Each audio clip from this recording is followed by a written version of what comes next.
বিসমিল্লাহ আসসালাতু আসসালামু আলা রসুলিল্লাহ ওয়া আলা আলিহি ওয়া সাহবিহি ওয়া মান ওয়ালা রব্বানা জিদনা ইলমা রব্বি ইশরাহ লি সাদরি ওয়া ইয়াসসির লি আমরি ওয়াহলুল উকদাতাম মিন লিসানি ইয়াফকাহু কওলি আল্লাহুম্মা সাল্লি ওয়া সাল্লিম আলা নাবিয়িনা মুহাম্মদ রব্বানা লা তুজিগ কুলুবানা বা'দা ইজ হাদাইতানা ওয়া হাব লানা মিন লাদুনকা রাহমা ইন্নাকা আনতাল ওয়াহ্হাব اللهم اجعل القرآن العظيم ربيع قلوبنا ونور صدورنا وجلاء أحزاننا وذهب همومنا وغمومنا وسبيقنا ودليلنا إليك وإلى جنتك جنات النعيم آمين يا رب العالمين رب اشرح لي صدري ويسر لي أمري واحلل عقدة من لساني يفقه قولي আলহামদুলিল্লাহ আলহামদুলিল্লাহ আল্লাহ সুবহানাহু ওয়া তাআলার কাছে শুকরিয়া জানিয়ে শুরু করছি আজকে আমাদের 12তম পারার তর্জমা। 12তম পারা শুরু হচ্ছে সূরা হুদের 6 নম্বর আয়াত দিয়ে। বিসমিল্লাহির রহমানির রহিম। জমিনের উপর বিচরণশীল এমন কোনো জীব নেই যার রিজিক পৌঁছানোর দায়িত্ব আল্লাহ তাআলার উপর নয়। তিনি যেমন তার আবাস সম্পর্কে অবহিত, তেমনি তার মৃত্যুর পর তাকে যেখানে সোপর্দ করা হবে তাও তিনি জানেন। এইসব বিবরণ একটি সুস্পষ্ট গ্রন্থে লিপিবদ্ধ আছে। অর্থাৎ আল্লাহ সুবহানাহু ওয়া তাআলা ভূপৃষ্ঠের যত সব জীব আছে, সেটা সমুদ্রের নিচের জীব হোক আর আকাশের মানে পাখি হোক, সব কিছুর, জলের স্থলের ছোট বড় পাখি পশু মানুষ জিন, সব সমস্ত প্রাণীকে তাদের প্রয়োজন মতো রিজিক দান করা হচ্ছে আল্লাহ সুবহানাহু ওয়া তাআলার দায়িত্ব। আল্লাহ সুবহানাহু ওয়া তাআলা সবাইকে রিজিক প্রদান করেন, তিনি হচ্ছেন আর রজ্জাক। আর তিনি আল্লাহ তাআলা যিনি 6 দিনের মধ্যে আসমান এবং জমিন সৃষ্টি করেছেন। সেই সময় তার আরশ ছিল পানির উপরে। তো এটা বুখারী মুসলিমের হাদিসে এসেছে যে আল্লাহ তাআলা আকাশ এবং পৃথিবী সৃষ্টির 50,000 বছর পূর্বে সমস্ত মাখলুকের ভাগ্য লিখে রেখেছেন। আর সেই সময় তার আরশটা ছিল পানির উপরে। সুবহানাল্লাহ। এটা এই জন্য, কেন তিনি সবকিছু সৃষ্টি করেছেন, যেন তিনি এটা যাচাই করে নিতে পারেন তোমাদের মধ্যে কে কাজে উত্তম। সুবহানাল্লাহ। তাআলা সুবহানাহু ওয়া তাআলা কিন্তু বলেন নাই যে তার উদ্দেশ্য যে তোমাদের মধ্যে কে বেশি কাজ করতে পারে। আল্লাহ সুবহানাহু ওয়া তাআলা কখনো কোয়ালিটি দেখেন না, তিনি মানে কোয়ান্টিটি দেখেন না, তিনি কোয়ালিটি দেখেন। তিনি বলেছেন তোমাদের মধ্যে কে কাজে উত্তম সেটা তিনি পরীক্ষা করবেন। হে নবী, যদি তুমি এদের বলো মৃত্যুর পর তোমাদের অবশ্যই পুনরুত্থিত করা হবে, তাহলে যেই সব মানুষ কুফরি অবলম্বন করেছে তারা সাথে সাথেই বলবে, এ তো সুস্পষ্ট জাদু ছাড়া আর কিছু নয়। আমি যদি নির্দিষ্ট একটা মেয়াদের জন্য কোনো উম্মত থেকে আযাব সরিয়ে রাখি, তাহলে তামাশা ছলে ওরা বলবে, কোন জিনিস একে আটকে রেখেছে, সাবধান, যেদিন এই আযাব তাদের কাছে আসবে সেদিন একে এদের কাছ থেকে সরাবার কেউ থাকবে না। যে আযাব নিয়ে তারা হাসি বিদ্রুপ করেছিল তা তাদের পরিবেষ্টন করেই ফেলবে। এটা আমরা আগেও অনেক সূরায় দেখে এসেছি। কাফেররা বলতো যদি আযাব সত্যি হয়ে থাকে তাহলে আযাব আসছে না কেন, সো তারা এই আযাবের ব্যাপারে তাড়াহুড়া করত। তো আল্লাহ সুবহানাহু ওয়া তাআলা বারবারই তাদেরকে বলেছেন যখন এই আযাব চলে আসবে তখন এই আযাব থেকে তাদেরকে আর কেউ উদ্ধার করতে পারবে না। আমি যদি মানুষকে আমার রহমতের স্বাদ আস্বাদন করাই এবং পরে যদি তার তার কাছ থেকে ছিনিয়ে নেই, তাহলে সে নিরাশ এবং অকৃতজ্ঞ হয়ে পড়ে। সো এটা হচ্ছে মানুষের একটা প্রবলেম। ভবিষ্যতের সাথে মানে ভবিষ্যতের ব্যাপারে মানুষ হতাশ হয়ে যায় এবং অতীত আর বর্তমানের ব্যাপারে মানুষ হয়ে যায় অকৃতজ্ঞ। আবার কখনো কোনো দুঃখ দৈন্য যখন তাকে স্পর্শ করার পর আমি যদি তাকে অনুগ্রহের স্বাদ ভোগ করাই, তখন সে অবশ্যই বলতে শুরু করবে, হ্যাঁ, এবার আমার সব বিপদ মুসিবত কেটে গেছে। আসলে সে যেমন অল্পতে উৎফুল্ল হয় তেমনি সহজে অহংকারীও হয়ে যায়। সুবহানাল্লাহ। সো আল্লাহ সুবহানাহু ওয়া তাআলা বলছেন যখন কোনো কষ্টের পরে আল্লাহ সুবহানাহু ওয়া তাআলা তাকে আবার নেয়ামত দেন, তখন সে কি করে, তখন সে অহংকারী হয়ে যায়, তখন সে আনন্দে আত্মহারা হয়ে যায়, তখন সে নিয়ামতের শুকরিয়া আদায় করে না। কিন্তু যারা ধৈর্য ধারণ করে এবং নেক আমল করে তাদের কথা আলাদা। এরাই হচ্ছে সেই সব লোক যাদের জন্য আল্লাহর ক্ষমা এবং মহা পুরস্কার রয়েছে। হে নবী, কাফেররা মনে করে তোমার কাছে যা কিছু ওহী নাজিল হয় সম্ভবত তার কিয়দংশ তুমি ছেড়ে দাও এবং এই কারণে তোমার মনোকষ্ট হবে যখন তারা বলবে যখন তারা বলবে এই ব্যক্তির উপর কোনো ধনভাণ্ডার অবতীর্ণ হলো না কেন, কিংবা তার সাথে নবুয়তের সাক্ষী হয়ে কোনো ফেরেশতা এলো না কেন, আসলে তুমি হচ্ছে আযাবের ভয় প্রদর্শনকারী একজন রসূল মাত্র। যাবতীয় কাজকর্মের কর্মবিধায়ক হচ্ছেন স্বয়ং আল্লাহ তাআলা। অর্থাৎ মুশরিকরা রাসূল সাল্লাল্লাহু আলাইহি সাল্লাম সম্পর্কে বলতো যে তার উপর ফেরেশতা অবতীর্ণ হয় না কেন, তার নিকটে যে ধন ভাণ্ডার অবতীর্ণ হয় না কেন। এটা সূরা ফুরকানেও আসবে। তারপরে আল্লাহ সুবহানাহু ওয়া তাআলা বলছেন যে তারাই যে এত সব কথা বলে, হয়তো তোমার মন খারাপ হয়, তোমার হৃদয় সংকুচিত হয়ে যায়। আর যেটা কথা আল্লাহ সুবহানাহু ওয়া তাআলার পক্ষ থেকে তোমার কাছে ওহী করা হয়, সেটা হচ্ছে মুশরিকদের জন্য কষ্টকর। হতে পারে যে তুমি তা তাদেরকে শোনাতে পছন্দ করবে না। মানে এই যে আযাবের কথা বলা হচ্ছে, রাসূল সাল্লাল্লাহু আলাইহি সাল্লামের হয়তো কষ্ট হয় আযাবের কথা তাদেরকে শোনাতে। তো আল্লাহ সুবহানাহু ওয়া তাআলা বলেন তোমার কাজ শুধুমাত্র সতর্ক করা এবং তাবলীগ করা, মানে আমি যা বলছি সেটা তাদের কাছে পৌঁছে দেওয়া। তাদের ব্যাপারে ডিসিশন নিবেন স্বয়ং আল্লাহ তাআলা। অথবা এরা কি বলে মোহাম্মদ নামের যে ব্যক্তি, মোহাম্মদ নামের সেই ব্যক্তি তা নিজে নিজে রচনা করে নিয়েছে? তারা কখনো এটাও বলতো যে রাসূল সাল্লাল্লাহু আলাইহি সাল্লাম এটা নিজে নিজে লিখে তাদেরকে শোনাচ্ছে। তা আল্লাহ সুবহানাহু ওয়া তাআলা বলছেন, হে নবী তুমি বলো, তোমরা যদি তাই মনে করো তাহলে তোমরাও রচনা করে নিয়ে এসো এর অনুরূপ 10টি সূরা। আল্লাহ আবারও চ্যালেঞ্জ দিলেন যে তোমরা পারলে কোরআনের মতো 10টা সূরা নিয়ে আসো, এবং আল্লাহ তাআলা ছাড়া অন্য যাদের তোমরা সাহায্যের জন্য ডাকতে পারো তাদের ডেকে নাও যদি তোমরা সত্যবাদী হও। অর্থাৎ এই কাজের ব্যাপারে তোমরা যাকে খুশি তার সাহায্য গ্রহণ করতে পারো। আর যদি তারা তোমাদের কথায় সাড়া না দেয় তাহলে জেনে রাখো এটা আল্লাহর জ্ঞান এবং কুদরত দ্বারাই নাজিল করা হয়েছে। তিনি ব্যতীত আর কোনো মাবুদ নাই। বলো তোমরা কি তার প্রতি আত্মসমর্পণকারী নও? অর্থাৎ এই যে চ্যালেঞ্জের জবাব দিতে অক্ষম হওয়ার পরেও কোরআন যে আল্লাহ তাআলার অবতীর্ণ কিতাব, মানে এই কথা স্বীকার করতে তোমাদের এখনো কোথায় কিসে তোমরা বাধাপ্রাপ্ত হচ্ছ? তোমরা কেন এখনো আত্মসমর্পণ করছো না? যদি কোনো ব্যক্তি এই পার্থিব জীবন এবং তার প্রাচুর্য ভোগ করতে চায়, তাহলে আমি তাদের সবাইকে তাদের কর্মসমূহ এখানেই আদায় করে দেই, এবং সেখানে তাদের পাওনা মোটেই কম করা হবে না। অর্থাৎ যারা শুধুমাত্র দুনিয়া চায়, আল্লাহ সুবহানাহু ওয়া তাআলা তাদেরকে শুধুমাত্র দুনিয়ায় দান করেন। এরা হচ্ছে সেই সব লোক যাদের জন্য পরকালে জাহান্নামের আগুন ছাড়া কিছুই থাকবে না। যা কিছু তারা বানিয়েছে সেখানে তা সব বাতিল হয়ে যাবে। যা কিছু তারা করে এসেছে তাও হবে নিরর্থক। এখানে অনেক স্কলাররা বলেছেন এখানে রিয়াকারীদের কথা বলা হচ্ছে, যে লোক দেখানোর জন্য, মানুষের সুনাম অর্জনের জন্য যারা কাজ করে। অথবা কেউ বলেছেন ইয়াহুদি এবং খ্রিস্টান অথবা মুশরিক যারা আল্লাহকে বিশ্বাস করে না, তারা দুনিয়ায় যা কিছুই ভালো কিছু করছে এই সব কিছুর পরিণাম পরকালে নিরর্থক হয়ে যাবে, সেগুলো তাদের পরকালে আর কোনো কাজে আসবে না। তারপর যে ব্যক্তি তার মালিকের পক্ষ থেকে নাজিল করা সুস্পষ্ট কোরআনের প্রমাণের উপর প্রতিষ্ঠিত রয়েছে এবং তা সে নিজেও তেলাওয়াত করে, যার উপর স্বয়ং তার পক্ষ থেকে সে মোহাম্মদ সাক্ষী হিসেবে মজুদ রয়েছে। এখানে কয়েক ধরনের সাক্ষীর কথা বলা হচ্ছে প্রথমত মানুষের ফিতরা। কারণ আমরা জানি রাসূল সাল্লাল্লাহু আলাইহি ওয়াসাল্লাম বলেছেন যে প্রত্যেকটা শিশুই না মানে ফিতরাতের উপর জন্মগ্রহণ করে, তারপর তার পিতামাতা ইয়াহুদি খ্রিস্টান কিংবা অগ্নি পূজক বানিয়ে দেয়। সো এই কোরআনের সত্য যখন মানুষের সামনে আসে, প্রথম সাক্ষ্যটা হয় কিন্তু তার ফিতরা, তার যে নাফস। সেকেন্ড সাক্ষ্য হিসেবে বলা হচ্ছে তোমাদের কাছে রাসূল এসেছে, মুহাম্মদ সাল্লাল্লাহু আলাইহি ওয়াসাল্লাম সাক্ষী হিসেবে রয়েছেন।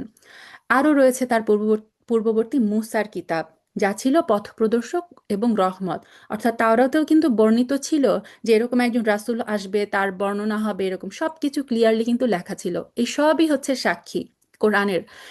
এরা এর উপর ঈমান আনে মানব দলের মধ্যে, অতঃপর যে একে অস্বীকার করবে তার প্রতিশ্রুত স্থান হচ্ছে জাহান্নামের আগুন। সুতরাং তুমি সেই ব্যাপারে কোনো রকম সন্দিগ্ধ হইও না।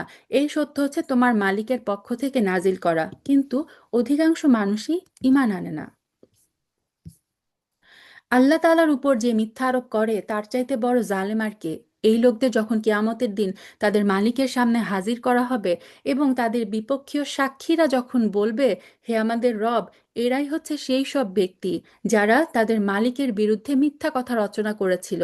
জেনে রাখো, জালেমদের উপর আল্লাহ তাআলার অভিশাপ। যারা অন্য মানুষদেরকে আল্লাহর পথ থেকে বিরত রাখে এবং তার পথে সেখানে দোষ ত্রুটি খুঁজে বেড়ায়, তারা হচ্ছে সেই সব লোক যারা শেষ বিচারের দিনকে অস্বীকার করে। অর্থাৎ সেই সমস্ত লোক যারা নিজেরাও হচ্ছে আল্লাহ সুবহানাহু ওয়া তাআলার দেওয়া হেদায়েতের পথে চলে না, এবং যারা চলতে চায় তাদেরকেও হচ্ছে যারা বাধা দেয়, তারা হচ্ছে আসলে শেষ বিচারের দিনটাকেই অস্বীকার করে। এরা জমিনের বুকে আল্লাহ তাআলাকে কখনো ব্যর্থ করে দিতে পারেনি, না আল্লাহর মোকাবেলায় তাদের সেখানে কোনো অভিভাবক ছিল। এদের জন্য আযাব দ্বিগুণ করে দেওয়া হবে। এরা কখনো দিন ইমানের কথা শুনতে সক্ষম হতো না, না এরা সত্য দিন দেখতে পেত। অর্থাৎ সত্যটাকে অস্বীকার এবং অপছন্দ করার ক্ষেত্রে তারা এমন একটা পর্যায়ে পৌঁছে গিয়েছিল, তারা শুনতে এবং দেখতে সক্ষম ছিল না। তাদের চোখ ছিল কিন্তু সেই চোখ দিয়ে তারা সত্যকে দেখতো না। তাদের কান ছিল কিন্তু সেই কান দিয়ে আল্লাহ সুবহানাহু ওয়া তাআলার কোরআনের বাণী তাদের কানের ভিতরে প্রবেশ করতো না। এরা হচ্ছে সেই সব লোক যারা নিজেদের দারুণ ক্ষতি সাধন করলো। দুনিয়ায় যত মিথ্যা তারা রচনা করেছিল, আখিরাতে তার সবই তাদের কাছ থেকে হারিয়ে যাবে। অবশ্যই আখিরাতে এরাই হবে সর্বাধিক ক্ষতিগ্রস্ত মানুষ। পক্ষান্তরে যারা আল্লাহর উপর ঈমান এনেছে, নেক কামল করেছে, উপরন্তু যারা নিজেদের মালিকের প্রতি সদা বিনয়াবনত থেকেছে, তারাই হবে জান্নাতের বাসিন্দা। সেখানেই তারা চিরকাল অবস্থান করবে।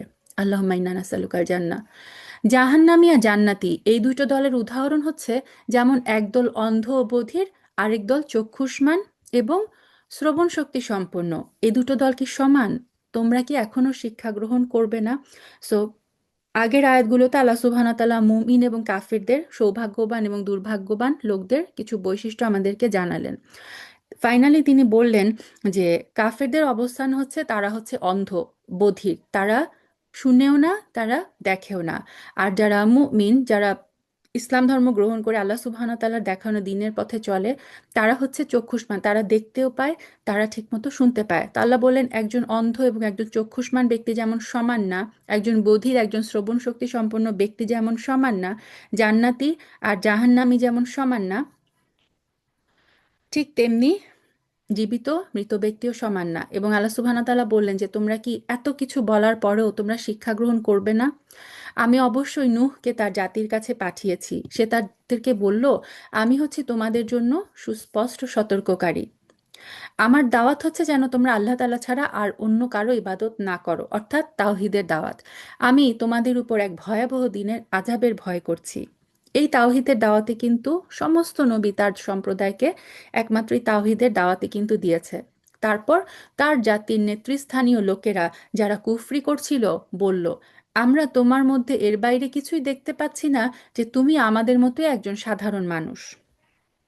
এটাও আমরা দেখে এসেছি না যে কাফেরদের একটা, তারা খুব আশ্চর্যান্বিত হতো যে তুমি তো আমাদের মতোই মানুষ, তুমি আমাদের মতোই খাও দাও বাজারে যাও, তুমি কিভাবে রসুল হলে? কেন আমাদের মধ্যে ফেরেশতা আসে না রাসূল হিসেবে? তারা বলল, আমরা এও দেখতে পাচ্ছি না যে আমাদের মধ্যকার কিছু নিম্ন স্তরের লোক ছাড়া আর কেউ তোমার অনুসরণ করছে, এবং তারাও তা করছে মনে হয় শুধু ভাষা ভাষা দৃষ্টি দিয়ে। আসলে আমরা আমাদের উপর তোমাদের তো আলাদা কোনো মর্যাদাই দেখতে পাচ্ছি না, বরং আমরা মনে করি তোমরাই হচ্ছ তোমরা হচ্ছ মিথ্যাবাদী। সো এটা কিন্তু সর্বযুগের একটা মানে ইতিহাস যে ফার্স্ট ডে শুরুর দিকে দিনের উপর যারা ঈমান আনে, নর্মালি তারাই ঈমান আনে যাদের হচ্ছে সমাজে অত্যন্ত অসহায় এবং হীন মনে করা হয়।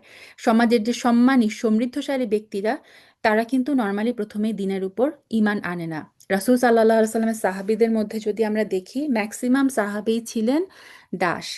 তো নূহ আলাইহিস সালামের জাতীয় ঠিক তাকে এই কথাই বলল যে তোমার উপর ঈমান আনছে শুধুমাত্র নিম্ন শ্রেণীর মানুষরা, এবং তারা তোমার যে ফলোয়াররা, তারা আমাদের দিক থেকে কোনো দিকেই বেশি মর্যাদাবান না। আমরা মনে করছি তোমরা হচ্ছ মিথ্যাবাদী। নূহ আলাইহিস সালাম বলল, হে আমার জাতি, তোমরা কি ভেবে দেখেছো আমি যদি আমার মালিকের পাঠানো সুস্পষ্ট প্রমাণের উপর প্রতিষ্ঠিত থাকি এবং তিনি যদি আমাকে তার নবুয়তের বিশেষ রহমত দিয়ে ধন্য করে থাকেন, যা তোমাদের দৃষ্টির বাইরে রাখা হয়েছে, তাহলে সেই বিষয়টার ব্যাপারে আমি কি তোমাদের বাধ্য করতে পারি এবং তোমরা তাকে অপছন্দ করতে থাকবে? নূহ আলাইহিস সালাম এখানে তার জাতিকে আবারও বোঝানোর চেষ্টা করছেন যে আল্লাহ সুবহানাহু ওয়া তাআলা তাকে যে নবুয়তের রহমত দিয়ে পাঠিয়েছেন, তোমরা হচ্ছে সেটাকে দেখেও মানে অন্ধের মতো তোমরা সেটাকে দেখেও দেখছো না, তোমরা সেটার গুরুত্ব বুঝতে পারছো না। হে আমার জাতি, আমি তো এই জন্য তোমাদের কাছ থেকে কোনো অর্থ সম্পদ চাই না। অর্থাৎ আমি যে এই যে নবুয়তের দায়িত্ব মানে দাওয়াত তোমাদেরকে দিচ্ছি, এটার মধ্যে তো আমার পার্থিব কোনো লোভ লালসা নাই। আমি তোমার কাছে এটার বিনিময়ে কোনো অর্থ সম্পদ চাই না। আমার বিনিময় তো আল্লাহ তাআলার কাছে। এবং যারা আল্লাহর উপর ঈমান এনেছে, গরিব হওয়ার কারণে তাদের তাড়িয়ে দেওয়ার মানুষ আমি নই। অর্থাৎ আমার দিনের উপর যারা ঈমান এনেছে, শুধুমাত্র তারা নিম্ন শ্রেণীর গরিব মানুষ বলে আমি তাদেরকে তাড়িয়ে দিব, সেরকম মানুষ আমি নই। তারা অবশ্যই তাদের মালিকের সাথে সাক্ষাৎ করবে। বরং আমি তো দেখতে পাচ্ছি তোমরা হচ্ছ এক নিরেট অজ্ঞ সম্প্রদায়। হে আমার জাতি, আমি যদি তোমাদের কথায় তাদেরকে তাড়িয়ে দেই, তাহলে আল্লাহ তাআলা শাস্তি থেকে আমাকে কে বাঁচাবে? তোমরা কি অনুধাবন করতে পারছো না? আমি তোমাদের কখনো এই কথা বলি না যে আমার কাছে আল্লাহর ধনভাণ্ডার আছে।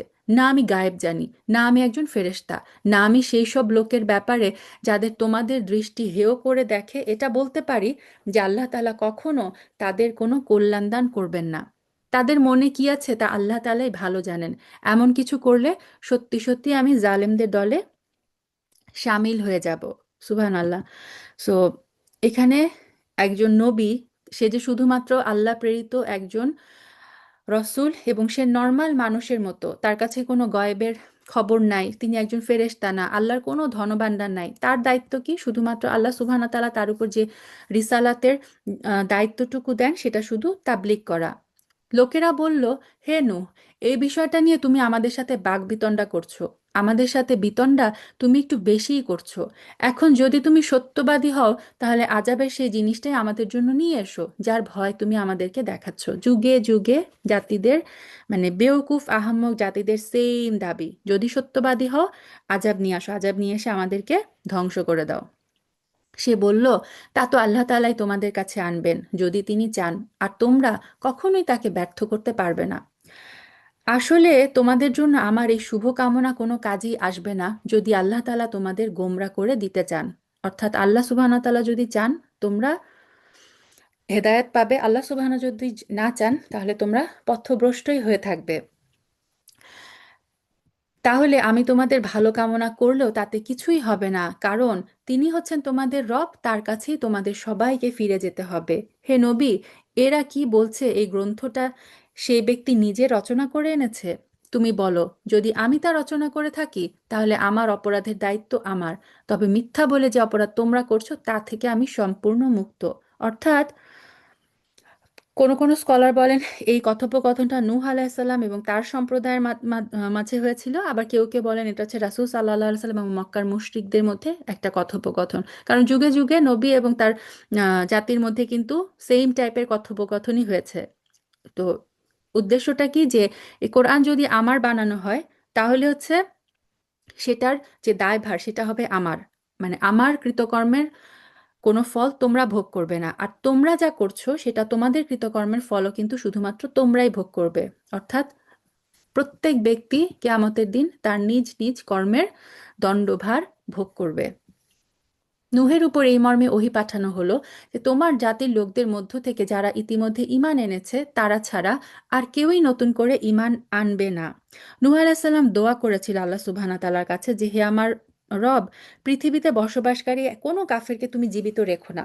তখন আল্লাহ সুবহানাহু ওয়া তাআলা বলে দিলেন এরপরে আর কেউ ঈমান আনবে না। তারপরে আল্লাহ সুবহানাহু ওয়া তাআলা তাকে কি করলেন? সেই নৌকা বানানোর নির্দেশ দিলেন। সুতরাং এরা যা কিছু করছে হে নবী, তুমি তার জন্য দুঃখ করো না।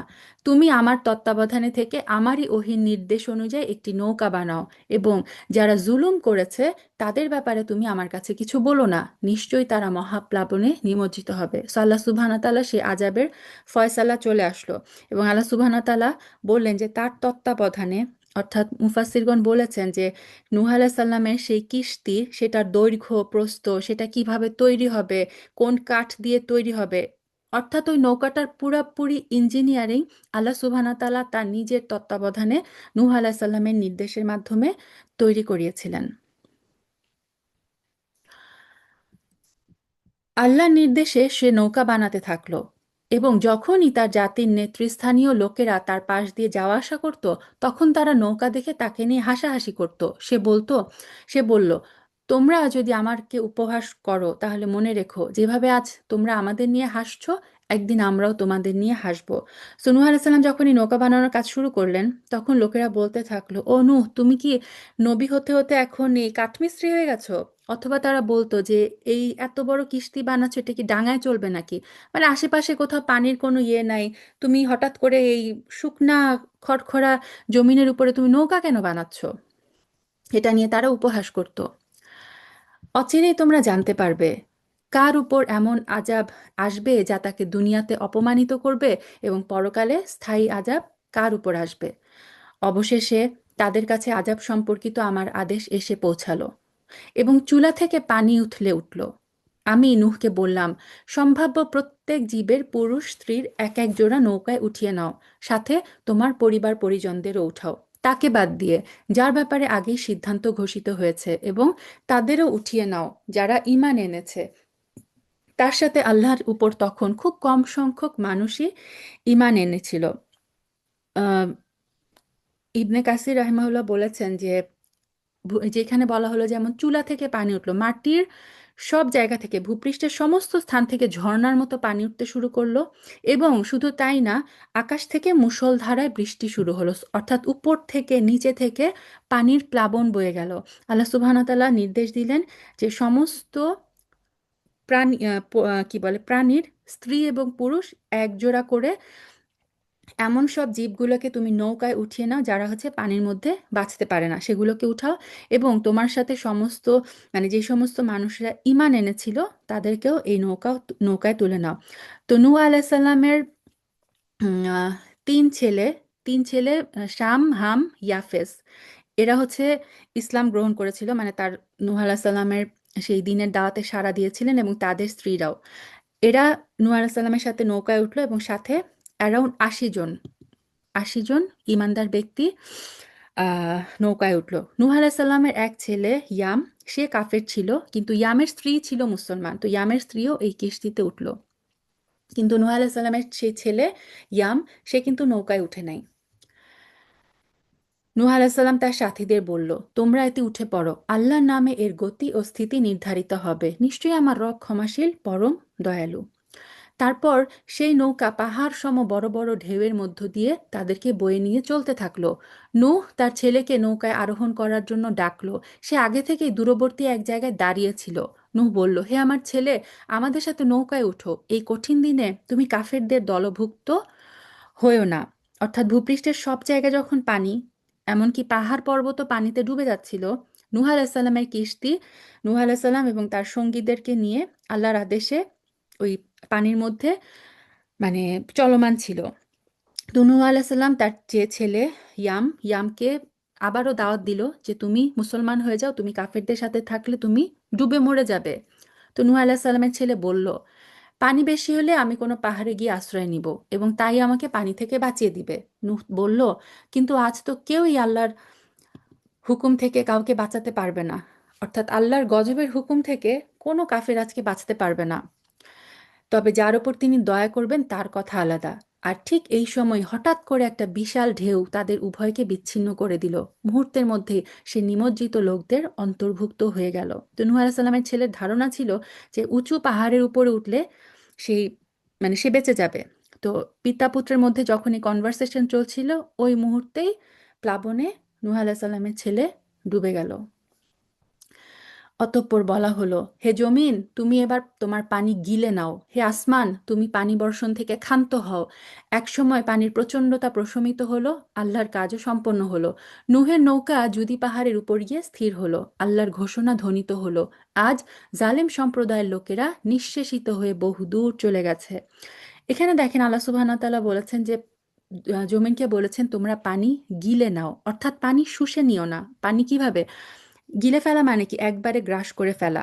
সো স্কলাররা বলেছেন যে এই যে পানি, আল্লাহ সুবহানাহু ওয়া তাআলা যখন নির্দেশ দিলেন জমিনকে যে তুমি পানি গিলে ফেলো, পানি ধীরে ধীরে শুকায়নি, সমস্ত জমিন সমস্ত পানি একসাথে গিলে ফেলেছিল, যেভাবে জন্তুরা খাবার গিলে ফেলে। আল্লাহ সুবহানাহু ওয়া তাআলার নির্দেশ পাওয়া মাত্র জমিন সমস্ত পানি গিলে ফেলেছিল, এবং আকাশ থেকে বর্ষণ বন্ধ হয়ে গিয়েছিল। এবং যদি একটা পাহাড়ের নাম, সেই পাহাড়ের নিকট যে নূহ আলাইহিস সালামের এই কিস্তি স্থির হলো। নূহ ছেলেকে ডুবতে দেখে তার মালিককে ডেকে বলল, হে আমার রব, আমার ছেলে তো আমারই পরিবারের অন্তর্ভুক্ত এবং তাদের উদ্ধারের ব্যাপারে তোমার ওয়াদা অবশ্যই সত্য, আর তুমিই হচ্ছ সর্বোচ্চ বিচারক। তো স্বাভাবিক, সে তো একজন বাবা, সে নবী হলো, সে তো একজন বাবা। সো মানে এই আবেগে সে আল্লাহ সুবহানাহু ওয়া তাআলার কাছে দোয়া করে ফেললো তার ছেলের জন্য। তখন আল্লাহ বললেন, হে নূহ, কোনো অবস্থায় সে তোমার পরিবারের অন্তর্ভুক্ত নয়। সে এক অসৎ কর্মপরায়ণ ব্যক্তি। অতএব তোমার যে বিষয়ে জ্ঞান নেই সে বিষয়ে আমার কাছে তুমি কিছু চেও না। আমি তোমাকে উপদেশ দিচ্ছি, তুমি যেন জাহেলদের দলে শামিল না হও। তার মানে বোঝা গেল যে যার ইমান আর নেক আমল নাই, আল্লাহ সুবহানাহু ওয়া তাআলার শাস্তি থেকে আল্লাহ নবীরাও কিন্তু তাদেরকে বাঁচাতে পারেন নাই। নূহ আলাইসাল্লাম নবী হয়েও তার ছেলেকে কিন্তু তিনি বাঁচাতে পারেন নাই। এবং এখানে আল্লাহ সুবহানাহু ওয়া তাআলা ক্লিয়ার করে দিলেন যে তোমার, সে হতে পারে সে তোমার ব্লাড, সে তোমার সন্তান, কিন্তু যেহেতু ইমানের কারণে সে যেহেতু ইমান আনে নাই, সে তোমার পরিবারের অন্তর্ভুক্ত না।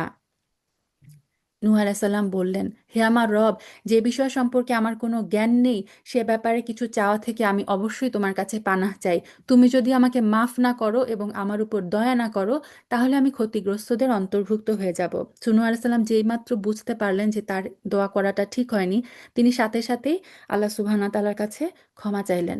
তাকে বলা হলো, হে নূহ, বন্যার পানি নেমে গেছে, এইবার তুমি নৌকা থেকে নেমে পড়ো। তোমার উপর এবং তোমার সাথে যারা আছে তাদের উপর আমার দেয়া সালাম এবং বরকতের সাথে, এবং অন্য সম্প্রদায় সমূহ, হ্যাঁ, আমি আবার তাদের জীবনের যাবতীয় উপকরণ প্রদান করব। এরপর নাফরমানি করলে আমার কাছ থেকে মর্মান্তিক শাস্তিও তাদের ভোগ করতে হবে। সুবহানাল্লাহ। সো এখান থেকে আবার নতুন একটা মানে জাতি, আবার নতুন, এজন্যই নূহ আলাইসাল্লামকে বলা হয় সেকেন্ড আদম। কারণ নূহ আলাইসাল্লাম এবং তার ওই নৌকার ৮০ জন ছাড়া সমস্ত পৃথিবীর সবকিছুকে তখন সবাই শেষ হয়ে গিয়েছিল। তো এখান থেকে নতুন আবার একটা জেনারেশন, নতুন আবার সবকিছু শুরু হয়। হে নবী, এগুলো হচ্ছে অজানা গায়েবের খবর যা আমি তোমাকে ওহির মাধ্যমে জানিয়ে দিচ্ছি। এর আগে না তুমি এগুলো জানতে, না তোমার জাতি এগুলো জানতো। অতএব তুমি ধৈর্য ধারণ করো। অবশ্যই ভালো পরিণাম সবসময় আল্লাহ ভীরু লোকদের জন্য নির্দিষ্ট থাকে। এখন আদ আদ জাতির কথা শুরু হচ্ছে। আদ জাতির কাছে এসেছিল তাদেরই ভাই হুদ। সে তাদের বলল, হে আমার জাতি, তোমরা ইবাদত করো একমাত্র আল্লাহ তাআলার, তিনি ছাড়া তোমাদের কোনো মাবুদ নাই। আসলে তোমরা তো আল্লাহ তাআলার ব্যাপারে মিথ্যা রচনাকারী ছাড়া আর কিছুই নও। হে আমার জাতি, আল্লাহর দিকে ডেকে আমি তার উপর তোমাদের কাছ থেকে কোনো পারিশ্রমিক দাবি করছি না। দেখেন, সেম কনভারসেশন। আমার যাবতীয় পাওনা তো তার কাছেই, যিনি আমাকে সৃষ্টি করেছেন। তোমরা কি বুঝতে পারো না? সুতা নবী তাওহীদের দাওয়াত দিলেন এবং বললেন যে দেখো, এটার পিছনে আমার পার্থিব কোনো আশা আকাঙ্ক্ষা নাই। আমি শুধুমাত্র তোমাদেরকে দিনের দাওয়াত দিচ্ছি। তোমরা কি বুঝতে পারছো না? হে আমার জাতি, তোমরা তোমাদের মালিকের কাছে গুনাহগাতার মাফ চাও, তারপর তোমরা তার কাছে তওবা করো। তওবা করলে কি হবে? তিনি তোমাদের উপর প্রচুর বৃষ্টি বর্ষণকারী মেঘমালা পাঠাবেন, তোমাদের আরো শক্তি জুগিয়ে তোমাদের বর্তমান শক্তি আরো বাড়িয়ে দিবেন। অতএব তোমরা অপরাধী হয়ে তার ইবাদত থেকে মুখ ফিরিয়ে নিও না। অর্থাৎ হুদ আলাইসাল্লাম তার সম্প্রদায়কে তওবা ইস্তিগফার করতে বললেন, এবং তওবা ইস্তেগফার করলে কি কি কল্যাণ আসবে তাও তিনি তাদেরকে বললেন। তারা বলল, হে হুদ, তুমি তো আমাদের কাছে ধরাছোঁয়ার মতো কোনো স্পষ্ট দলিল প্রমাণ নিয়ে আসোনি। শুধু তোমার মুখের কথায় আমরা কিন্তু আমাদের দেবতাদের ছেড়ে দেওয়ার লোক নই। এমনটিও মনে করো না যে আমরা তোমার উপর ঈমান এনে ফেলবো। সুবহানাল্লাহ। আমরা তো বরং বলি, আমাদের কোনো কোনো দেবতা অশুভ কিছু দ্বারা তোমাকে আবিষ্ট করে ফেলেছে। এই উদ্ভট কথা শুনে সে বলল, আমি আল্লাহকে সাক্ষ্য করছি এবং তোমরাও সাক্ষী থাকো, তোমরা যে আল্লাহর সাথে শিরক করছো, আমি তা থেকে সম্পূর্ণ মুক্ত। এই জাতি কি বলল? তারা বলল যে, হুদ, তুমি যে আমাদের এই যে উপাস্যদেরকে অপমান করছো, আমাদের মনে হচ্ছে যে আমাদের উপাস্যদের উপরে সাথে এই বেয়াদবি করার কারণে আমাদের উপাস্যরা তোমার উপর তোমার ক্ষতি করেছে, এবং এই কারণে তুমি উল্টাপাল্টা কথা বলছো। চিন্তা করেছেন তাদের কি আস্পর্ধা? তাদের যে উপাস্যরা, তারাই নাকি অশুভ কিছু দিয়ে হুদ আলাহিসাল্লামকে আবিষ্ট করে ফেলেছেন, এবং এই কারণে হুদ আলাহিসাল্লাম নাকি উল্টাপাল্টা কথা বলছেন। সুবহানাল্লাহ। যাও, তাকে বাদ দিয়ে তোমরা আমার বিরুদ্ধে যত রকম ষড়যন্ত্র করতে চাও করো, অতঃপর আমাকে কোনো রকম প্রস্তুতির অবকাশও দিও না। অর্থাৎ হুদ আলাইহিস সালাম তখন বলেন, ঠিক আছে, যদি আমার কথা তোমাদের বিশ্বাস না হয় এবং তোমরা যদি ভাবো যে তোমাদের নিজেদের দাবি সত্য, তাহলে এই সমস্ত মূর্তি যদি কিছু করার ক্ষমতা রাখে তাহলে করো। আমিও আছি এবং তোমরা এবং তোমাদের সমস্ত উপাস্য মিলে আমার বিরুদ্ধে যা কিছু করার করো। আমি অবশ্যই আল্লাহ তাআলার উপরই ভরসা করি, যিনি আমার রব তোমাদেরও রব। বিচরণশীল এমন কোনো প্রাণী নেই যার নিয়ন্ত্রণ তার হাতের মুঠোয় নেই। অবশ্যই আমার রব সঠিক পথের উপর রয়েছেন। আর এই সত্ত্বেও যদি তোমরা মুখ ফিরিয়ে নাও, তাহলে জেনে রাখো, আমি যে বাণী তোমাদের কাছে পৌঁছে দেওয়ার জন্য প্রেরিত হয়েছিলাম তা আমি তোমাদের কাছে পৌঁছে দিয়েছি। অর্থাৎ আমি আমার দায়িত্ব শেষ। তোমরা তা না মানলে অচিরে আমার রব অন্য কোনো জাতিকে তোমাদের স্থলাভিষিক্ত করবেন। তোমরা তার কোনোই ক্ষতি সাধন করতে পারবে না। অবশ্যই আমার রব প্রত্যেকটা বস্তুর উপরে একক রক্ষক। অতঃপর যখন আমার আযাবের হুকুমটি এলো, তখন আমি হুদকে এবং তার সাথে যত ঈমানদার ছিল তাদেরকে আমার রহমত দ্বারা আযাব থেকে বাঁচিয়ে দিয়েছি। সত্যি সত্যি আমি তাদের এক কঠিন আযাব থেকে রক্ষা করেছি। তো ওই আদ জাতিকে আল্লাহ সুবহানাহু ওয়া তাআলা ধ্বংস করেছিলেন হচ্ছে বায়ু দিয়ে, মানে ঝড় হাওয়া দিয়ে, বাতাস দিয়ে। এবং আল্লাহ সুবহানাহু ওয়া তাআলা বললেন যে হুদ এবং তার সাথে যত ঈমানদার ছিল তাদেরকে আল্লাহ সুবহানাহু ওয়া তাআলা সে আযাব থেকে রক্ষা করেছেন। এ হচ্ছে আদ জাতি এবং তাদের ঘটনা। তারা তাদের মালিকের আয়াতকে অস্বীকার করেছিল আর তার পাঠানো রসূলদের নাফরমানি করেছিল। সর্বোপরি তারা প্রত্যেক উদ্ধত স্বৈরাচারীর নির্দেশ মেনে নিয়েছিল। পরিশেষে এই দুনিয়া আল্লাহর অভিশাপ তাদের পিছু নিল। কেয়ামতের দিনও এই অভিশাপ তাদের পিছু নিবে। অর্থাৎ দুনিয়াতে আল্লাহ সুবহানাহু ওয়া তাআলা তাদের শাস্তি দিয়েছেনই, এটার কারণে কেয়ামতেও কিন্তু তারা আবার শাস্তি ভোগ করবে। ভালো করে শুনে রেখো, আদ জাতি তাদের মালিককে অস্বীকার করেছিল। এও জেনে রেখো, ধ্বংসই ছিল হুদের জাতি আদের একমাত্র পরিণতি। এখন হচ্ছে সামুদ জাতি। আমি সামুদের কাছে পাঠিয়েছিলাম তাদেরই এক ভাই সোয়ালেহকে। সে তাদের বলল, হে আমার জাতি, তোমরা আল্লাহর ইবাদত করো। তিনি ছাড়া তোমাদের কোনো মাবুদ নেই। তিনিই তোমাদেরকে জমিন থেকে সৃষ্টি করেছেন। তিনিই তাতে তোমাদেরকে বসবাস করিয়েছেন, অর্থাৎ তোমাদের রিজিক দিচ্ছেন। অতঃপর তোমরা তার কাছে গুনাহের জন্য ক্ষমা প্রার্থনা করো এবং তওবা করে তার দিকেই ফিরে এসো। অবশ্যই আমার রব প্রত্যেকের একান্ত নিকটবর্তী। ইন্না রব্বি করিবুম মুজিব। আমাদের রব খুব কাছে এবং তিনি প্রত্যেকের ডাকের জবাব দেন। মুজিব মানে হচ্ছে যিনি হচ্ছে জবাব দেন। সো আল্লাহ সুবহানাহু ওয়া তাআলা এখানে তার দুইটা সিফাত বললেন, তিনি করিব, তিনি মুজিব। তিনি আমাদের প্রত্যেকের খুব নিকটে এবং তিনি আমাদের প্রত্যেকের ডাকে কিন্তু সাড়া দেন। আলহামদুলিল্লাহ, আলহামদুলিল্লাহ। তো সালেহ আলাইহিস সালামের জাতি সামুদ কি বলল? তারা বলল, হে সালেহ, এর আগে তুমি এমন একজন মানুষ ছিলে যার ব্যাপারে আমাদের মাঝে নানা আশা করা যেত। আর এখন কি তুমি আমাদের সেই সব মাবুদের এবাদত থেকে বিরত রাখতে চাও যাদের এবাদত আমাদের পিতামাতারা যুগ যুগ থেকে করে আসছে? আসলে আমাদের তুমি যে দিনের ডাক দিচ্ছ সে ব্যাপারে আমরা সন্দেহে নিমজ্জিত আছি। এই ব্যাপারে আমরা খুব দ্বিধাগ্রস্তও বটে। সো যেহেতু প্রত্যেকটা নবী কিন্তু তাদের যে স্বভাব চরিত্র, তাদের আমানত, তাদের দিনদারের ব্যাপারে তারা মানে ওই যুগের সর্বোত্তম ব্যক্তি হন। সো সামুদ জাতীয় বলল যে তুমি এর আগে যে ক্যারেক্টার তোমার ছিল, তোমার ব্যাপারে আমরা অনেক আশাবাদী ছিলাম, কিন্তু এখন তুমি আমাদেরকে যে দিনের দাওয়াত দিচ্ছ সেটার ব্যাপারে আমরা সন্দিহান। সে বলল, হে আমার জাতি, তোমরা কি একটুও চিন্তা করনি? যদি আমি আমার মালিকের পক্ষ থেকে সুস্পষ্ট দলিলের উপর প্রতিষ্ঠিত থাকি এবং তিনি যদি আমাকে তার নবুয়তের অনুগ্রহ দিয়ে ধন্য করেন, আর যদি আমি তার বিরোধিতা করি, তাহলে কে এমন আছে যে আল্লাহর মোকাবেলায় আমাকে সাহায্য করবে? আসলে তোমরা আমার ক্ষতি ছাড়া আর কিছুই তো বাড়াচ্ছ না। অর্থাৎ আমি যদি মানে তোমরা যেমন চাচ্ছ যে আমি আল্লাহ সুবহানাহু ওয়া তাআলার ইবাদতের দাওয়াত দেওয়া ছেড়ে দেই এবং তোমাদের সেই পূর্বের ধর্মে ফেরত যাই, তাহলে তোমরা আমার কোনো উপকার করতে পারবে না।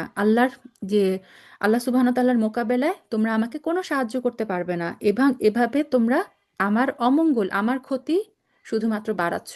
হে আমার সম্প্রদায়, এই হচ্ছে তোমাদের জন্য আল্লাহ তাআলার পাঠানো উটনী। এটা আল্লাহ তাআলার নিদর্শন। ততঃপর একে তোমরা ছেড়ে দাও, সে আল্লাহর জমিনে চড়ে খেতে থাক। তোমরা তাকে কোনো রকম কষ্ট দেওয়ার নিয়তে ছুঁয়ো না। তেমনটি করলে অতি সত্বর বড় ধরনের কোনো আযাব তোমাদের পাকড়াও করবে।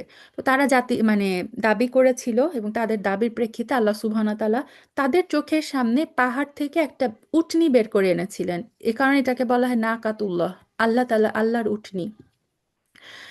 এবং এটা ছিল তাদের জন্য একটা ሞজেজা।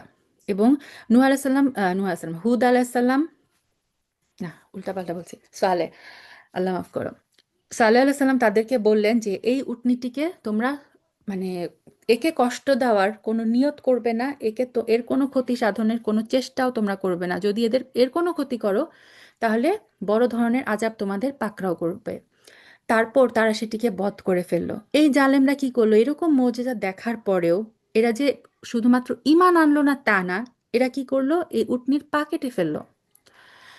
তারপর সে বলল, যাও তোমরা তোমাদের নিজ নিজ ঘরে 3 দিন জীবন উপভোগ করে নাও, আযাবের ব্যাপারে আল্লাহর এই ওয়াদা কখনো মিথ্যা হবার নয়। তো তখন তাদেরকে 3 দিনের সময় দেওয়া হলো যে তোমরা 3 দিন তোমাদের ঘরের মধ্যে জীবন উপভোগ করো, 3 দিন পরে আল্লাহর আযাবে তোমাদেরকে ধ্বংস করে দেওয়া হবে। এরপর যখন আমার আযাবের নির্দেশ এলো এবং তা তাদের পাকড়াও করলো, তখন আমি সালেহকে এবং তার সাথে যারা ঈমানদার ছিল তাদের সবাইকে আমার রহমত দিয়ে সেই দিনের অপমানকর আযাব থেকে বাঁচিয়ে দিলাম। হে নবী, অবশ্যই তোমার রব প্রবল শক্তিমান, তিনি পরাক্রমশালী। অর্থাৎ এই চতুর্থ দিনে আল্লাহ সুবহানাহু ওয়া তাআলার আযাব এসেছিল এবং সালেহ আলাইহিস সালাম এবং তার প্রতি বিশ্বাসীদের ছাড়া সবাইকে আল্লাহ সুবহানাহু ওয়া তাআলা ধ্বংস করে দিয়েছিলেন। অতঃপর যারা জুলুম করেছে এক মহানাদ তাদের আঘাত করলো, ফলে তারা তাদের ঘরসমূহেই মুখ থুবড়ে পড়ে রইল। তো এটা ছিল আল্লাহ সুবহানাহু ওয়া তাআলা মেঘের একটা প্রচণ্ড গর্জন। অনেকে বলে এটা জিবরিল আলাইহিস সালাম প্রচণ্ড একটা গর্জন করেছিলেন এবং এই গর্জনে তাদের মানে সব কিছু ছিন্ন বিচ্ছিন্ন হয়ে ছিন্ন বিচ্ছিন্ন হয়ে যায় এবং সাথে সাথে আবার নিচ থেকে মাটি হচ্ছে কাঁপতে থাকে, ভূমিকম্প শুরু হয়। এবং বলা হয় যে পাখি যেমন মরার পর মাটির উপর মুখ থুবড়ে পড়ে থাকে, এই জাতীয় মৃত্যুবরণ করে তাদের ঘরের মধ্যে মাটিতে উপুড় হয়ে পড়েছিল। কি ভয়াবহ শাস্তি! মনে হলো যেন তারা কোনোদিন সেখানে বসবাসই করেনি। শুনে রাখো, সামুদ জাতি তাদের মালিককে অস্বীকার করেছিল, আর জেনে রাখো সামুদ জাতির জন্য এই ধ্বংসই ছিল নির্ধারিত।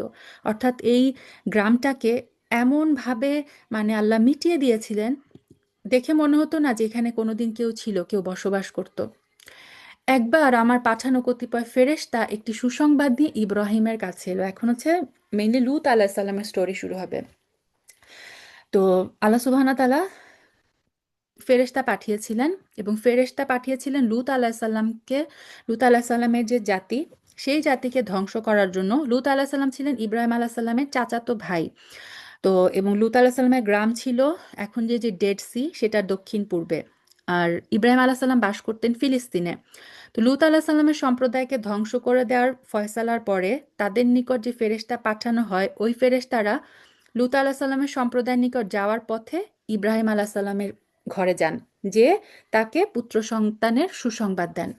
তো এই ফেরেশতারা যখন সুসংবাদ নিয়ে ইব্রাহিম আলাহিসাল্লামের কাছে এলো, তারা তাকে ডেকে বলল, তোমার উপর শান্তি বর্ষিত হোক, সালামুন আলাইকুম। সে জবাবে বলল, তোমাদের উপরও শান্তি বর্ষিত হোক। সে সালাম, ইব্রাহিম আলাইসাল্লাম সালামের জবাব দিলেন।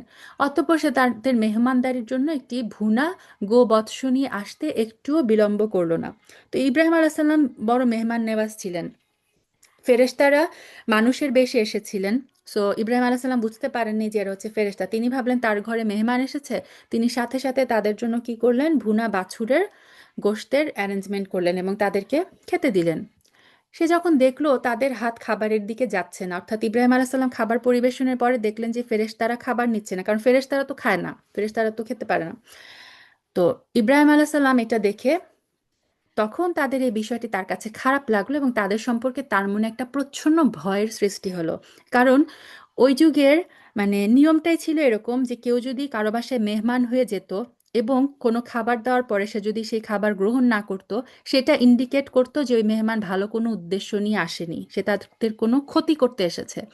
তো যেহেতু ফেরেশতাগণ ইব্রাহিম আলাহ সাল্লামের যে ভুনা গোশত পরিবেশন করলেন সেটার দিকে যখন হাতও বাড়াচ্ছিলেন না, ওটা দেখে ইব্রাহিম আলাহ সাল্লাম ভয় পেয়ে গেলেন। তখন ফেরেশতারা ইব্রাহিম আলাহ সাল্লামকে বললেন, আমাদের ব্যাপারে তুমি ভয় করো না, আমরা আসলে প্রেরিত হয়েছি লূতের জাতির প্রতি। তো ফেরেশতারা তখন ইব্রাহিম আলাহ সাল্লামকে আশ্বস্ত করলেন যে তুমি ভয় পেও না, আমরা হচ্ছি ফেরেশতা এবং আমরা লূত আলাহ সাল্লামের জাতিকে ধ্বংস করতে এসেছি। তার স্ত্রী সেখানে দাঁড়িয়ে ছিল, ইব্রাহিম আলাইসাল্লামের স্ত্রী দাঁড়ানো ছিল, সারাহ আলাইহাসাল্লাম। এদের কথাবার্তা শুনে সে হেসে উঠল।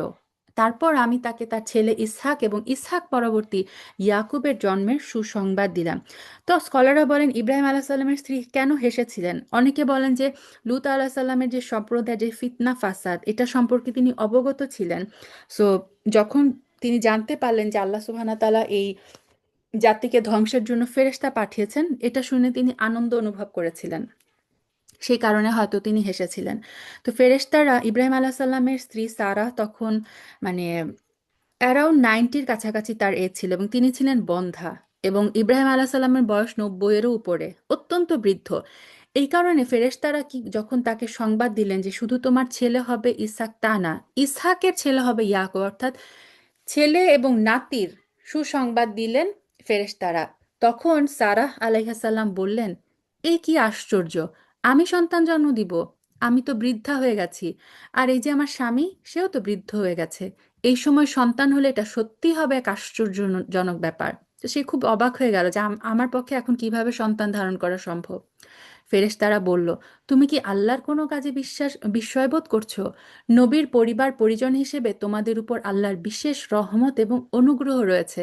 অবশ্যই তিনি প্রচুর প্রশংসা এবং বিপুল সম্মানের মালিক। তারপর ইব্রাহিম আলাহ সাল্লামের মন থেকে যখন ভীতি দূরীভূত হয়ে গেল এবং ইতিমধ্যে তার কাছে যখন সন্তানের ব্যাপারে সুসংবাদ পৌঁছে গেল, তখন সে লুতের সম্প্রদায়ের কাছে আযাব না পাঠানোর ব্যাপারে আমার সাথে যুক্তি তর্ক করলো। তো যুক্তি তর্ক করলো মানে কি, ইব্রাহিম আলাইসাল্লাম তখন বলল যে আপনারা যে গ্রামকে ধ্বংস করতে যাচ্ছেন সেখানে তো লূত আছে, অর্থাৎ লূত আমার ভাই, সে তো এখানে উপস্থিত, সে তো ইমানদার। আপনারা কেন সেই গ্রামকে ধ্বংস করতে যাবেন? ফেরেশতারা বলল, আমরা জানি যে সেখানে লূত আছে। আমরা লূতের স্ত্রী লূতের স্ত্রী হচ্ছে ইমানদার ছিল না, তো লূতের স্ত্রীকে ছাড়া তার সে এবং তার সাথে যারা যারা ইমানদার আছে তার পরিবারের বাকি সবাইকে আমরা বাঁচিয়ে নিব, তুমি চিন্তা করো না। অবশ্যই ইব্রাহিম ছিল একান্ত সহনশীল, কোমল হৃদয়, আল্লাহর প্রতি নিবেদিত। সো ইব্রাহিম আলাইসাল্লামের এই যে কোমলতা, এটার কথা আল্লাহ সুবহানাহু ওয়া তাআলা আবারও বললেন যে সে চিন্তিত হয়ে গিয়েছিল তার ভাইয়ের জন্য, ইমানদারদের জন্য। আমি বললাম, হে ইব্রাহিম, এই যুক্তিতর্ক থেকে তুমি বিরত থাকো, কেননা এদের ব্যাপারে তোমাদের মালিকের সিদ্ধান্ত এসে গেছে।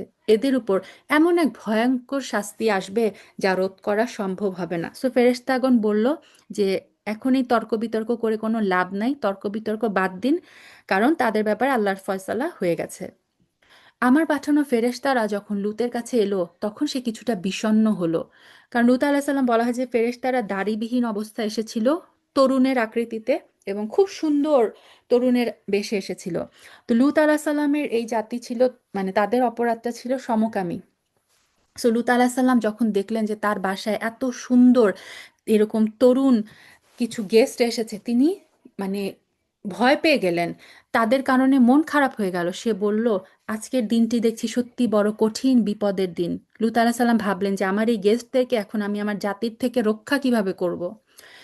এই অপরিচিত লোকদের দেখে তার জাতির লোকেরা তার কাছে দৌড়ে আসতে লাগলো। সো তার জাতি যখন খবর পেল, এবং অনেক জায়গায় বলা হয়েছে যে তার স্ত্রী খবর দিয়েছিল যে আমাদের ঘরে এরকম 3জন সুদর্শন পুরুষ এসেছে, এইটা শুনে তার জাতির লোকেরা ছুটে আসলো।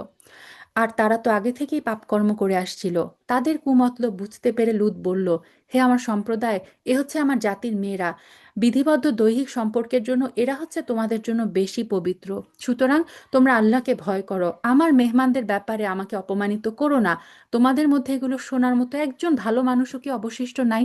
লূত আলাহিস সালাম তাদেরকে আবার বললেন যে তোমরা আমার এই যে মেহমান, এদের দিকে নজর দিও না।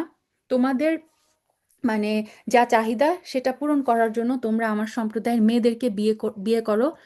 তারা কি বলল, লূত, তুমি ভালো করেই জানো তোমার জাতির মেয়েদের আমাদের কোনোই প্রয়োজন নেই, তুমি ঠিকই জানো আমরা কি চাই।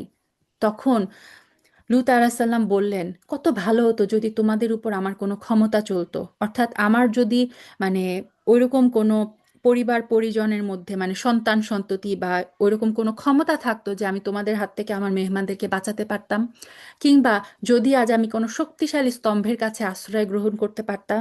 তিনি খুব অসহায় বোধ করছিলেন তার মেহমানদেরকে তিনি কিভাবে বাঁচাবেন। তখন সেই ফেরেশতারা বলল, হে লূত, তুমি ভেবো না, আমরা হচ্ছি তোমার মালিকের পাঠানো ফেরেশতা। আমাদের কথা দূরে থাক, এরা কখনো তোমার কাছেও পৌঁছাতে পারবে না। তুমি রাতের কোনো এক প্রহরে তোমার পরিবার পরিজন সহ বেরিয়ে পড়ো। তবে তোমাদের কোনো ব্যক্তি যেন যাবার সময় পিছন ফিরে না তাকায়, তোমার স্ত্রী ব্যতীত। কেননা যা কিছু আযাবের তাণ্ডব তাদের উপর ঘটবে তা তার উপরও ঘটবে। তাদের আযাবের ক্ষণ নির্ধারিত হয়েছে সকালবেলা, আর সকাল কি খুব কাছে নয়? সুবহানাল্লাহ। তো ফেরেশতারা লূত আলাইহিস সালামের এই অস্থিরতা, তার ভয় দেখে লূত আলাইহিস সালামকে নিশ্চিত করলেন যে আপনি নিশ্চিন্ত থাকুন, আমরা ফেরেশতা, তো আমাদের নিকট কেন, ওরা আপনার কাছেও পৌঁছাতে পারবে না। রাত অল্প কিছু বাকি থাকতে আপনার স্ত্রী ছাড়া বাকি লোকজনকে নিয়ে আপনি এখান থেকে সরে পড়বেন। অতঃপর যখন আমার নির্ধারিত আযাবের হুকুম চলে এলো, তখন আমি সেই জনপদকে উল্টে দিলাম।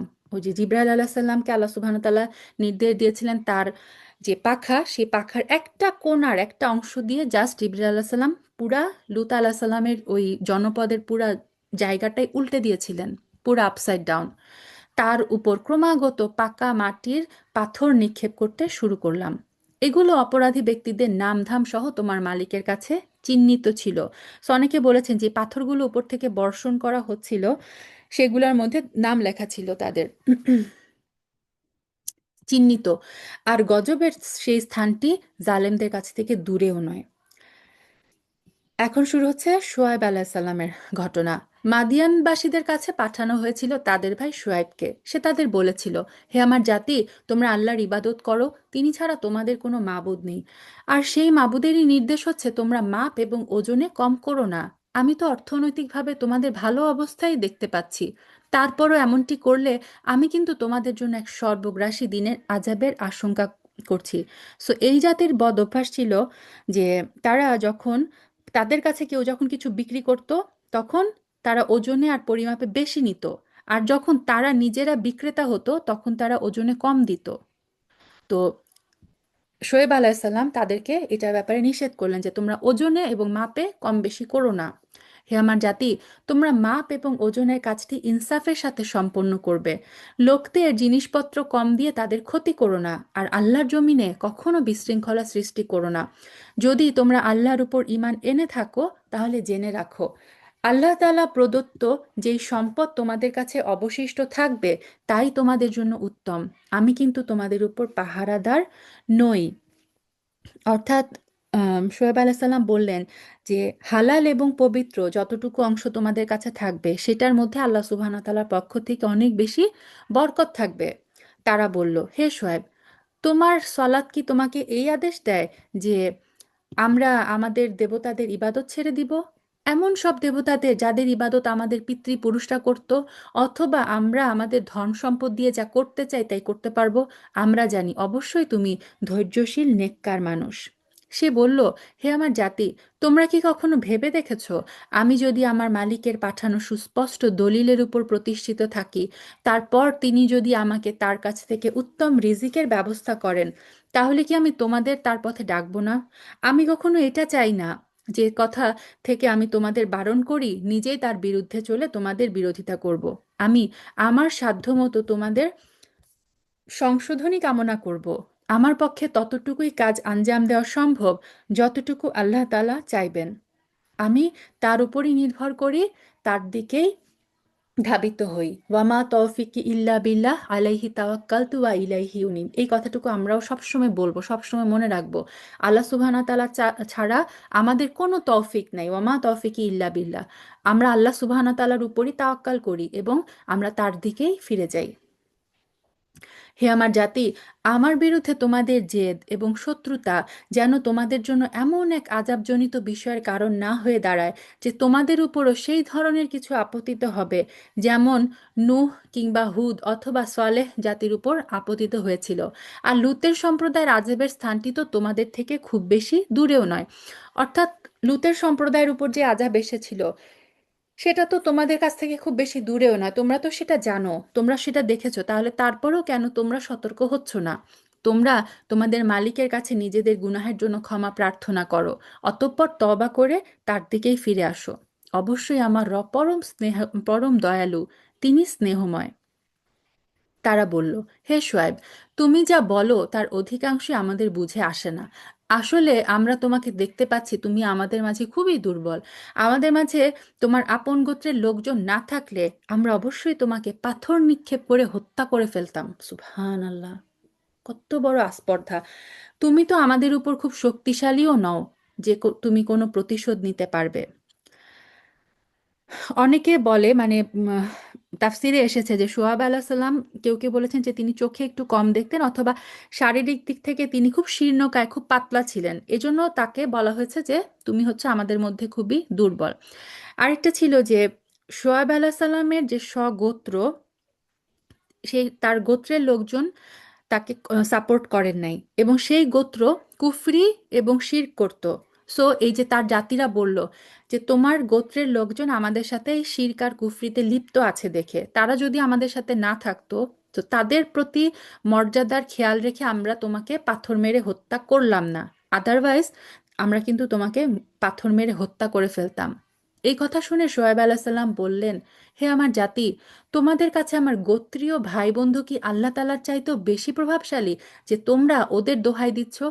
অর্থাৎ তোমরা আমাকে আমার এই গোত্রের লোকজনের কারণে ছেড়ে দিচ্ছ, তোমাদের উপর এইটা বেশি প্রভাব ফেলছে, অথচ আল্লাহর যে মানে মান মর্যাদা প্রভাব সেটা তোমরা ভুলে যাচ্ছ। তোমরা আল্লাহর নির্দেশকে পাত্তা দিচ্ছ না, অথচ তোমাদের আমার এই গোত্রের লোকজনের কারণে তোমরা আমাকে ছেড়ে দিচ্ছ। তাকে কি তোমরা তোমাদের পিছনে ফেলে রাখলে? তোমরা যা কিছু করছো আমার মালিকের জ্ঞানের পরিধি দ্বারা তা অবশ্যই পরিবেষ্টিত হয়ে আছে। হে আমার সম্প্রদায়, তোমরা তোমাদের জায়গায় যা কিছু করতে চাও করে যাও, আমিও আমার জায়গায় যা করার করে যাব। অচিরেই তোমরা জানতে পারবে কার উপর এমন আযাব আসবে যা তাকে অপমানিত করে ছাড়বে, আর কে মিথ্যাবাদী তাও তখন জানা যাবে। অতএব তোমরা সেই দিনের প্রতীক্ষা করো, আমিও তোমাদের সাথে প্রতীক্ষা করব। পরিশেষে যখন আমার আযাবের সিদ্ধান্ত এলো, তখন আমি শোয়েবকে এবং তার সাথে যারা ঈমান এনেছিল তাদেরকে আমার নিজস্ব রহমত দিয়ে প্রলয়ঙ্কারী আযাব থেকে বাঁচিয়ে দিলাম। তারপর যারা জুলুম করেছে তাদের উপর এক মহানাদ আঘাত হানলো, ফলে মুহূর্তের মাঝে তারা নিজেদের ঘরসমূহে উপুড় হয়ে রইল। সো এখানেও একটা চিৎকার হয়, এবং এই চিৎকারের পরে ভূমিকম্প হয়, এবং সবাই তাদের ঘরের মধ্যে মারা যায়। অবস্থা এমন হলো যেন সেখানে কখনো তারা কোনো কিছুই অর্জন করেনি, অর্থাৎ দেখে মনে হতো না যে এখানে কেউ কোনোদিন বসবাস করেছে। শুনে রাখো, এই ধ্বংসই ছিল মাদিয়ানবাসীর চূড়ান্ত পরিণাম, ঠিক যেমন পরিণাম হয়েছিল সামুদ। তো সামুদ আর এই মাদিয়ান জাতি কিন্তু সেইভাবে আল্লাহর গজবের শিকার হয়েছিল। এখন মুসা আলাহ সাল্লামের স্টোরি।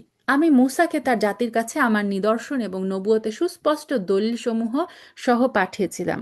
তো মুসা আলাহ সাল্লামের কাছে তার আল্লাহ সুবহান তাআলার নিদর্শন ছিল তাওরাত, আর সুস্পষ্ট প্রমাণ ছিল। মুসা আলাহ সাল্লামকে আল্লাহ সুবহান তাআলা অনেকগুলো মৌজেজা দিয়েছিলেন, যেমন লাঠি, তারপর তার হাতটাকে যখন তিনি বের করতেন হাতটা জল জল করতো, এরকম অনেকগুলো মৌজেজা মুসা আল্লাহ সাল্লামকে আল্লাহ সুবহান তাআলা দিয়েছিলেন।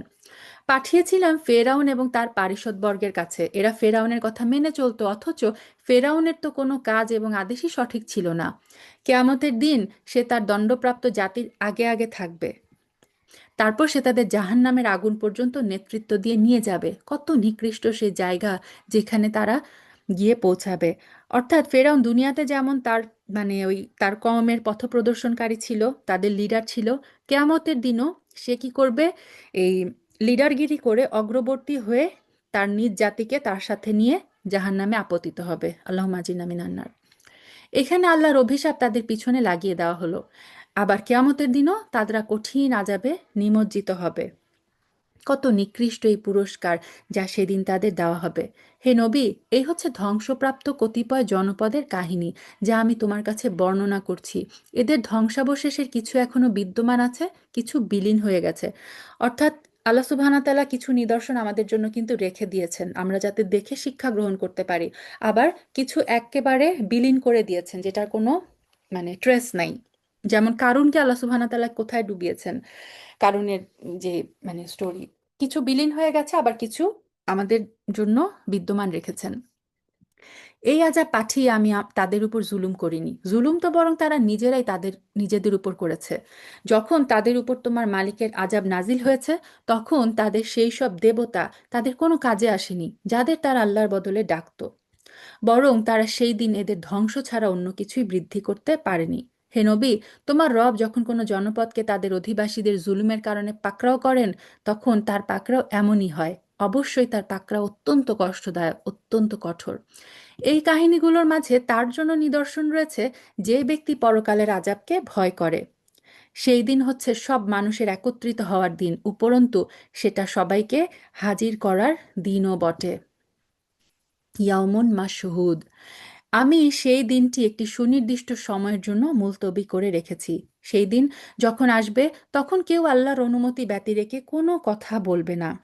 সুবহানাল্লাহ। বলা হয় যে, মানে সূরা নাবাতেও এটা আমরা পড়ি যে আল্লাহর সামনে সেদিন কারো কথা বলার কোনো ক্ষমতা থাকবে না, হিম্মত থাকবে না, সাহস থাকবে না। শুধু আল্লাহ যাকে অনুমতি দিবেন, সেদিন সে কথা বলতে পারবে। সেদিন সে শুধু কথা বলবে। অতঃপর মানুষরা দুই দলে ভাগ হয়ে যাবে। তাদের মধ্যে কিছু থাকবে হতভাগ্য গুনাহগার, আর কিছু থাকবে ভাগ্যবান। আল্লাহ যেন আমাদের এই ভাগ্যবান দলে শামিল করে, আল্লাহুম্মা আমিন। আর অতঃপর যারা গুনাহ করেছে তারা থাকবে জাহান্নামের আগুনে। সেখানে তাদের জন্য থাকবে আযাবের ভয়াবহ চিৎকার এবং যন্ত্রণার ভয়াল আর্তনাদ। তারা সেখানে থাকবে চিরকাল, যতক্ষণ পর্যন্ত আসমান এবং জমিন বিদ্যমান থাকবে। তবে হ্যাঁ, তাদের কথা আলাদা, যাদের ব্যাপারে তোমার রব ভিন্ন কিছু চান। তোমার রব যখন যা চান তা বাস্তবায়নে তিনি একক ক্ষমতাবান। অপরদিকে যাদের নেক পথে পরিচালিত করা হয়েছে, সেদিন তারা থাকবে জান্নাতে। সেখানে তারা চিরদিন থাকবে, যতদিন পর্যন্ত আসমান এবং জমিন বিদ্যমান থাকবে। তবে তার কথা আলাদা, যা তোমার রব ইচ্ছা করেন। আর এই জান্নাত হবে এক নিরবিচ্ছিন্ন পুরস্কার, যা কোনো দিনই নিঃশেষ হবে না। দুনিয়ায় আমরা যখন কোনো নেয়ামত পাই, সেই প্রত্যেকটা নেয়ামতেরই কিন্তু একটা শেষ আছে। একটা মেয়াদ পরে সেটা শেষ হয়ে যায়। তো জান্নাত হবে এমন একটা নেয়ামত, যেটা কোনো দিন শেষ হবে না। আলহামদুলিল্লাহ। আল্লাহুম্মা ইন্না নাসআলুকাল জান্নাহ। সুতরাং হে নবী, যে ব্যক্তি আল্লাহ তাআলা ছাড়া এইসব কিছুর গোলামি করে, তাদের শাস্তির ব্যাপারে তুমি কখনো সন্দিগ্ধ হয়েও না। আসলে ওদের বাপদাদারা আগে যাদের বন্দেগী করত, এরাও তাদেরই বন্দেগী করে। আমি এদের অপরাধের পাওনা পুরোপুরি আদায় করে দিব, তাতে বিন্দুমাত্র কম করা হবে না।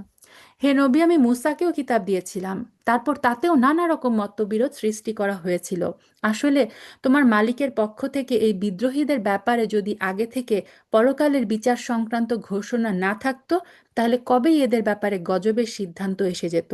নিঃসন্দেহে এরা এই গ্রন্থের ব্যাপারে বিভ্রান্তিকর এক সন্দেহে নিমজ্জিত আছে। অর্থাৎ তাদের নির্ধারিত শাস্তি যদি পরকালের, যদি ওই আল্লাহ সুবহানাহু ওয়া তাআলার ওই ঘোষণা যদি না থাকতো, তাহলে আল্লাহ বললেন যে এদের ব্যাপারে আরো অনেক আগেই গজবের সিদ্ধান্ত চলে আসতো। অবশ্যই তোমার রব এদের কাজকর্মের পুরোপুরি বিনিময় আদায় করে দিবেন। এরা যা কিছু করছে, তিনি অবশ্যই সব কিছু জানেন। অতএব হে নবী, তোমাকে যেমনি করে আদেশ দেওয়া হয়েছে তুমি তাতেই দৃঢ় থাকো। তোমার সাথে আরও যে ব্যক্তি কুফরি থেকে ফিরে এসেছে, সেও যেন তোমার সাথে সত্যের উপর দৃঢ় থাকে।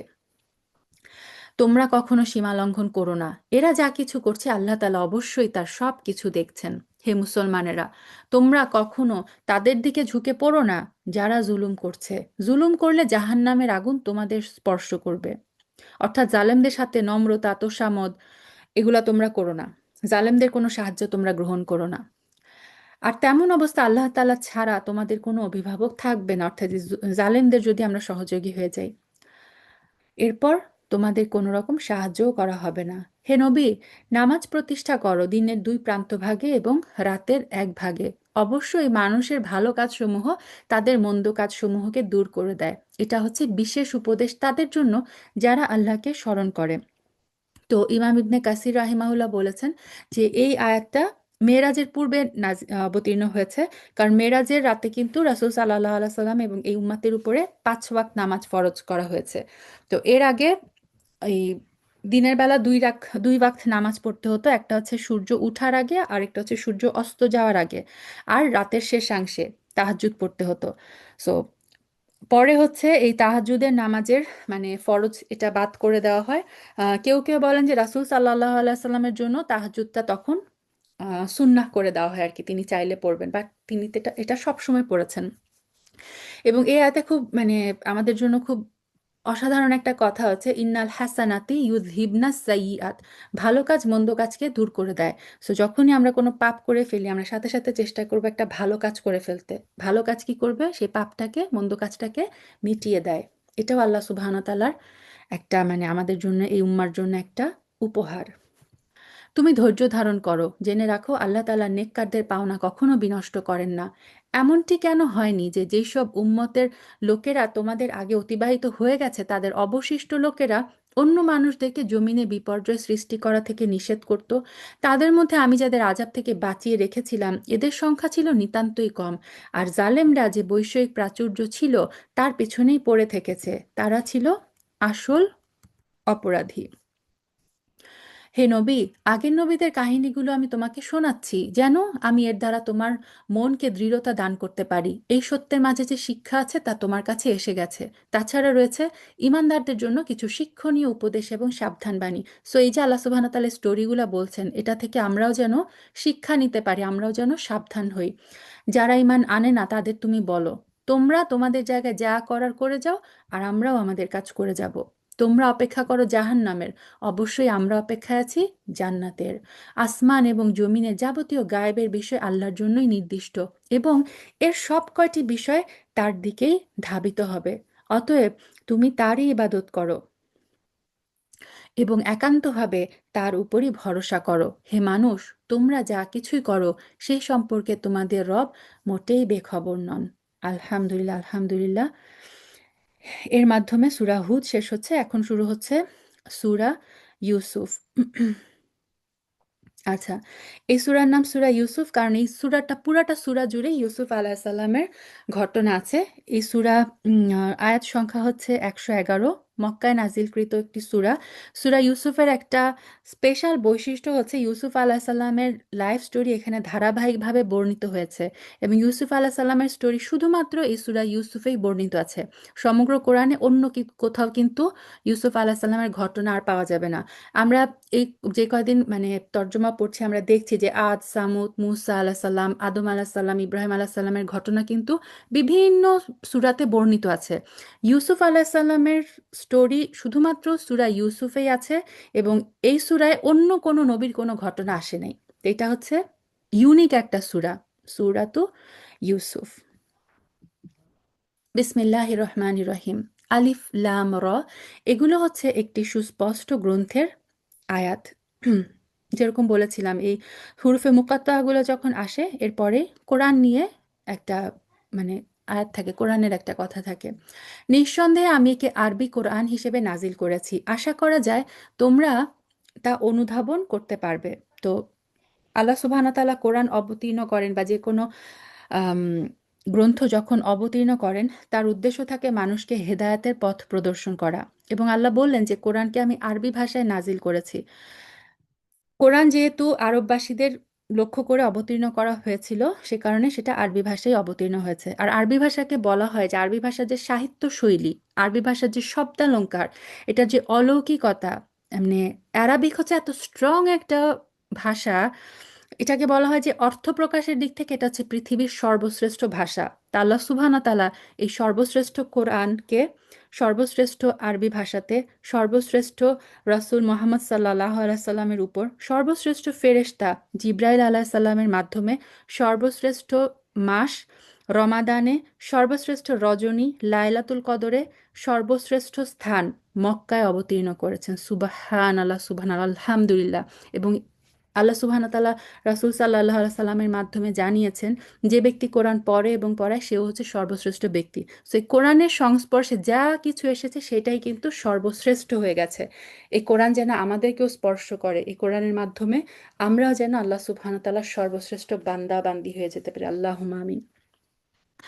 হে নবী, আমি তোমাকে এই কোরআনের মাধ্যমে একটি সুন্দর কাহিনী শোনাতে যাচ্ছি। এটাকে বলা হয় আহসানাল কসাস, সর্বশ্রেষ্ঠ কাহিনী, ইউসুফ আলাইহিস সালামের কাহিনী। আমি তোমার কাছে ওহির মাধ্যমেই কোরআন পাঠিয়েছি, যদিও তার আগ পর্যন্ত তুমি এই সম্পর্কে ছিলে সম্পূর্ণ বেখবর লোকদেরই একজন। অর্থাৎ রাসূল সাল্লাল্লাহু আলাইহি সাল্লাম আগে এগুলা কিছুই জানতেন না। আল্লাহ বলে দিচ্ছেন আমি ওহির মাধ্যমে এগুলো সব তোমাকে জানাচ্ছি। স্টোরি শুরু হচ্ছে।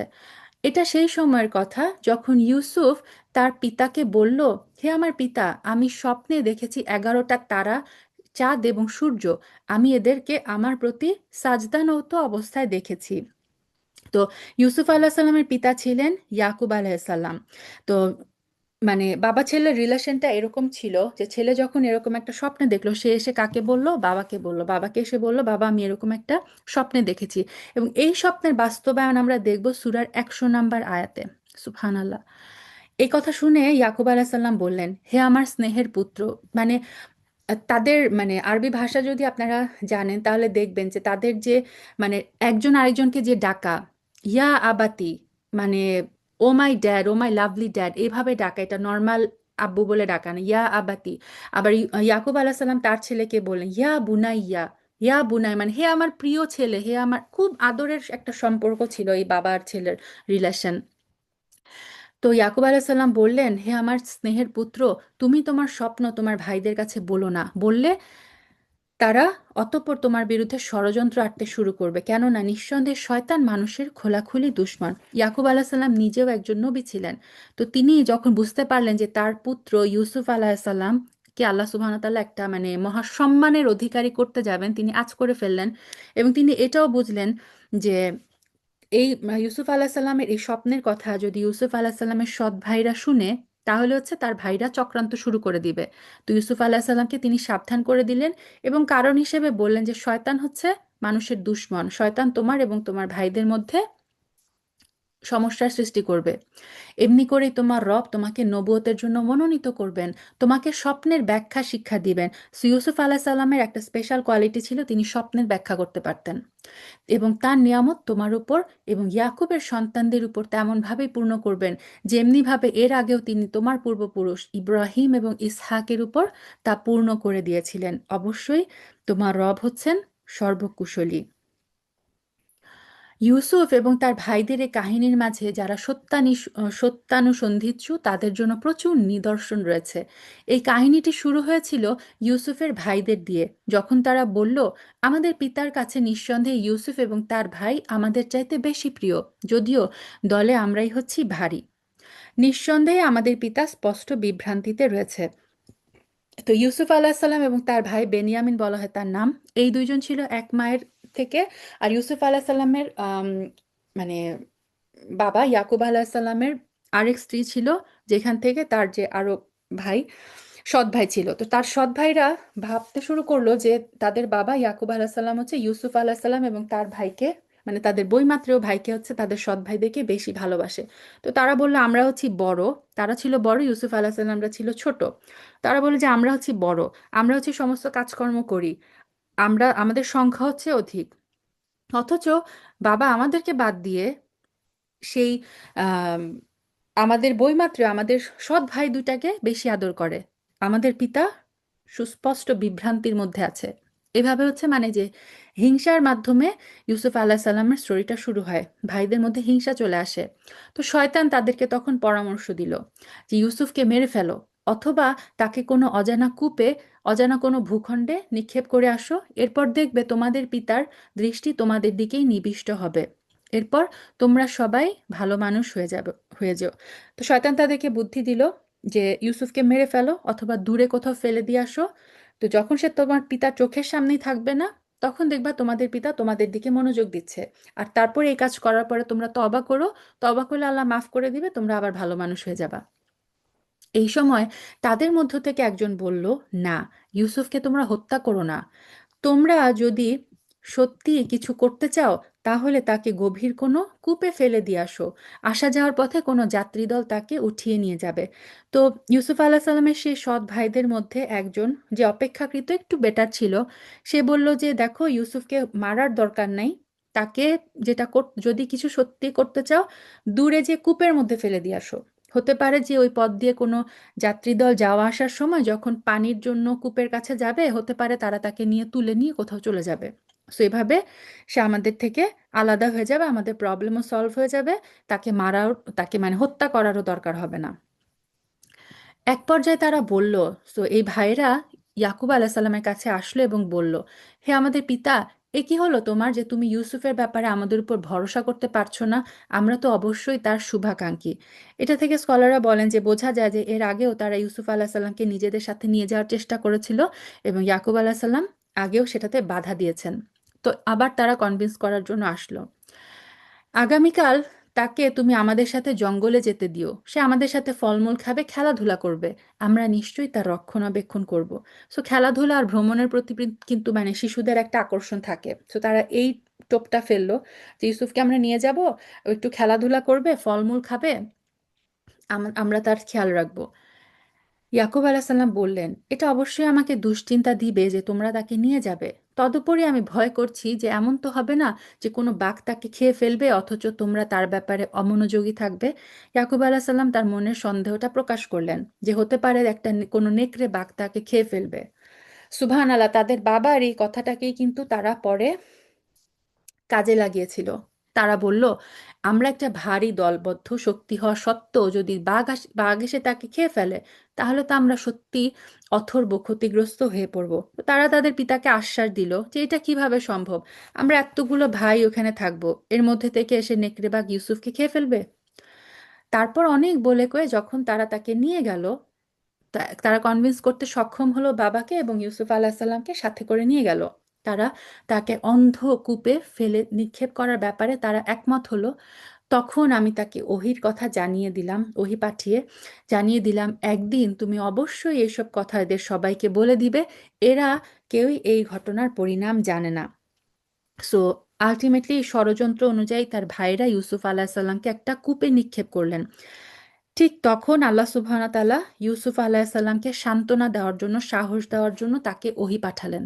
ওহী পাঠিয়ে কি বললেন যে ইউসুফ, তুমি চিন্তা করো না, তুমি একদিন অবশ্যই এই যে এই সব কিছু ঘটছে এটার ব্যাপারে একদিন তুমি তাদের আবারও মুখোমুখি হবে এবং এই সব কিছুর ঘটনা তুমি তাদেরকে তাদের মুখের উপরে বলবে, সবাইকে বলে দিবে। সো ইউসুফ আলাহিসাল্লামকে আল্লাহ সুবহানাহু ওয়া তাআলা ওই মোমেন্টে এইভাবে সান্ত্বনা দিলেন, ওহির মাধ্যমে তার মনটাকে দৃঢ় করলেন। স্কলাররা বলেছেন ওই সময় সে অ্যারাউন্ড 10-11 বছরের একটা বাচ্চা ছিল। এরকম একটা বাচ্চাকে এরকম মানে কুয়ার মধ্যে ফেলে দিলে তার মনের অবস্থা কিরকম হতে পারে। তা আল্লাহ সুবহানাহু ওয়া তাআলা তার নবীকে ওই অবস্থায় ওইভাবে আশ্বাস দিলেন। ইউসুফকে কুয়ায় ফেলে দিয়ে রাতের কিছু অংশ অতিবাহিত হওয়ার পর ইউসুফ আলাহিসাল্লামের ভাইয়েরা কাঁদতে কাঁদতে বাবার কাছে আসলো এবং অনুযোগের স্বরে বলল, হে আমাদের পিতা, আমরা জঙ্গলে দৌড়ের প্রতিযোগিতা দিচ্ছিলাম, ইউসুফকে আমাদের মাল সামানার পাশে ছেড়ে গিয়েছিলাম, তারপর একটা নেকড়ে বাঘ তাকে খেয়ে ফেলে। যে বাবা যেই কথাটা বলেছিল এই কথাটাই তারা রিইউজ করে, যে একটা নেকড়ে বাঘ এসে তাকে খেয়ে ফেলে। কিন্তু তুমি তো আমাদের কথা বিশ্বাসই করবে না, যত সত্যিবাদী আমরা হই না কেন। ওই যে চোরের মন পুলিশ পুলিশ, তারা বলল, বাবা আমরা যত লজিকই দেখাই না কেন তুমি তো আমাদের কথা বিশ্বাস করবে না। তারা তার জামার উপর মিথ্যা রক্ত মেখে নিয়ে এসেছিল, বলা হয় তার একটা ছাগল জবাই করে ইউসুফ আলাহ সাল্লামের শার্টের উপরে সেই ছাগলের রক্ত নিয়ে এসেছিল। তো এই গাধারা এটা ভুলে যায় যে ইউসুফকে যদি বাঘে খেয়ে ফেলে, বাঘ যদি কাউকে খেয়ে ফেলে, বাঘ তো তার জামাটা শার্টটা আস্ত রাখবে না। ইউসুফ আলাহ সাল্লামের জামাটা ছিল অক্ষত, যেটা দেখে, এবং ইয়াকুব আলাহ সাল্লাম যেহেতু নিজের নবী ছিলেন এবং ইউসুফ আলাহ সাল্লামের যে স্বপ্ন সেই স্বপ্নটাও তিনি বুঝতে পেরেছিলেন, ইয়াকুব আলাহ সাল্লাম বুঝতে পারলেন যে ঘটনা এরকম না, ঘটনা এরকম না, তোমরা সাজিয়ে আমাকে কিছু বলছো। ইয়াকুব আলাহ সাল্লাম বললেন, আসল ঘটনা তো এটা না, বরং তোমাদের মন তোমাদের জন্য একটা খারাপ কথা বানিয়ে দিয়েছে। এই অবস্থায় উত্তম ধৈর্য ধারণই আমার করণীয়। ফাসবরুম জামিল, তোমরা যে মন গড়া কথা বলছো সে ব্যাপারে আল্লাহ তাআলাই একমাত্র সাহায্যস্থল। তো ইয়াকুব আলাহিসাল্লাম যেহেতু আসল ঘটনার রহস্য সেটা তিনি জানতেন না, সে কারণে ধৈর্য ধরা ছাড়া তার তখন কোনো উপায় ছিল না। সো আল্লাহ সুবহানাহু তাআলার উপরে ইয়াকিন করে আল্লাহ সুবহানাহু তাআলার সাহায্য চেয়ে তিনি শুধু বললেন, সবরুং জামিল, আমি উত্তম ধরনের ধৈর্য ধারণ করব। ইতিমধ্যে একটা বাণিজ্যিক কাফেলা এই কুয়ার পাশে এলো। সো ইউসুফ আলাহিসাল্লামকে যে কুয়ার মধ্যে ফেলে দিয়েছিলেন, একটা বাণিজ্যিক কাফেলা সেই কুয়ার পাশ দিয়ে যাচ্ছিল। তারপর তারা একজন পানি সংগ্রাহককে সেখানে পাঠালো। কাফেলাগুলোর নিয়ম ছিল যারা পানি বহন করত, যারা পানি কালেক্ট করত, তারা হচ্ছে কাফেলার আগে আগে যেত এবং তারা খুঁজে বের করতো কোথায় কূপ আছে, কোথায় একটু তারা রাত্রি যাপন করতে পারবে। তো এরকমই একজন পানি সংগ্রাহক যখন কুয়া দেখতে পেয়ে পানি নেওয়ার জন্য সে তার বালতি কুয়ায় যখন নিক্ষেপ করলো, তারপর সে যখন বালতি টান দিল, তখন সে বলল, ও সুখবর, এ তো দেখছি একটা বালক। মানে ইউসুফ আলাহিসাল্লাম সেই দড়ি ধরে উপরে উঠে আসেন এবং ইউসুফ আলাহিসাল্লামকে দেখে ওই লোক মানে সে খুশি হয়ে যায়। সে কেন খুশি হয়েছিল?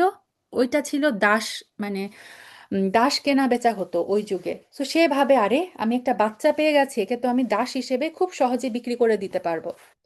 কাফেলার লোকেরা বাণিজ্যিক পণ্য মনে করে একে লুকিয়ে নিল। সে কি করলো, এটাকে ইউসুফ আলাহিসাল্লামকে জাস্ট একটা পণ্য পণ্য মনে করে তাকে লুকিয়ে ফেললো। আল্লাহ তাআলা ভালো করেই জানতেন যা কিছু এরা তখন করছিল, এবং তারা তাকে খুব স্বল্প মূল্যে, জাস্ট নির্দিষ্ট কয়েকটা দিরহামের বিনিময়ে বিক্রি করে দিল। সহজে পাওয়ার কারণে এই ব্যাপারে তারা বেশি মূল্যের প্রত্যাশীও ছিল না।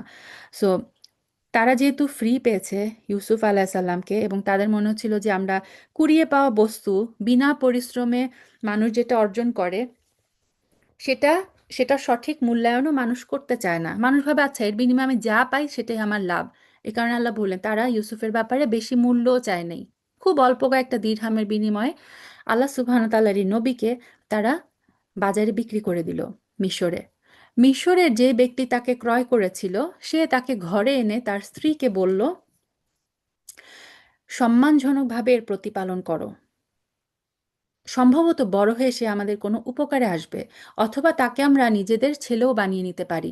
এইভাবে আমি মিশরের জমিনে ইউসুফকে প্রতিষ্ঠা দান করলাম, যাতে করে আমি তাকে স্বপ্নের ব্যাখ্যা সহ অন্যান্য বিষয় আশয় সম্পর্কিত জ্ঞান শিক্ষা দিতে পারি। আল্লাহ তাআলা সব সময় তার কর্মের বাস্তবায়নের উপর ক্ষমতাবান, যদিও অধিকাংশ মানুষ তা জানে না।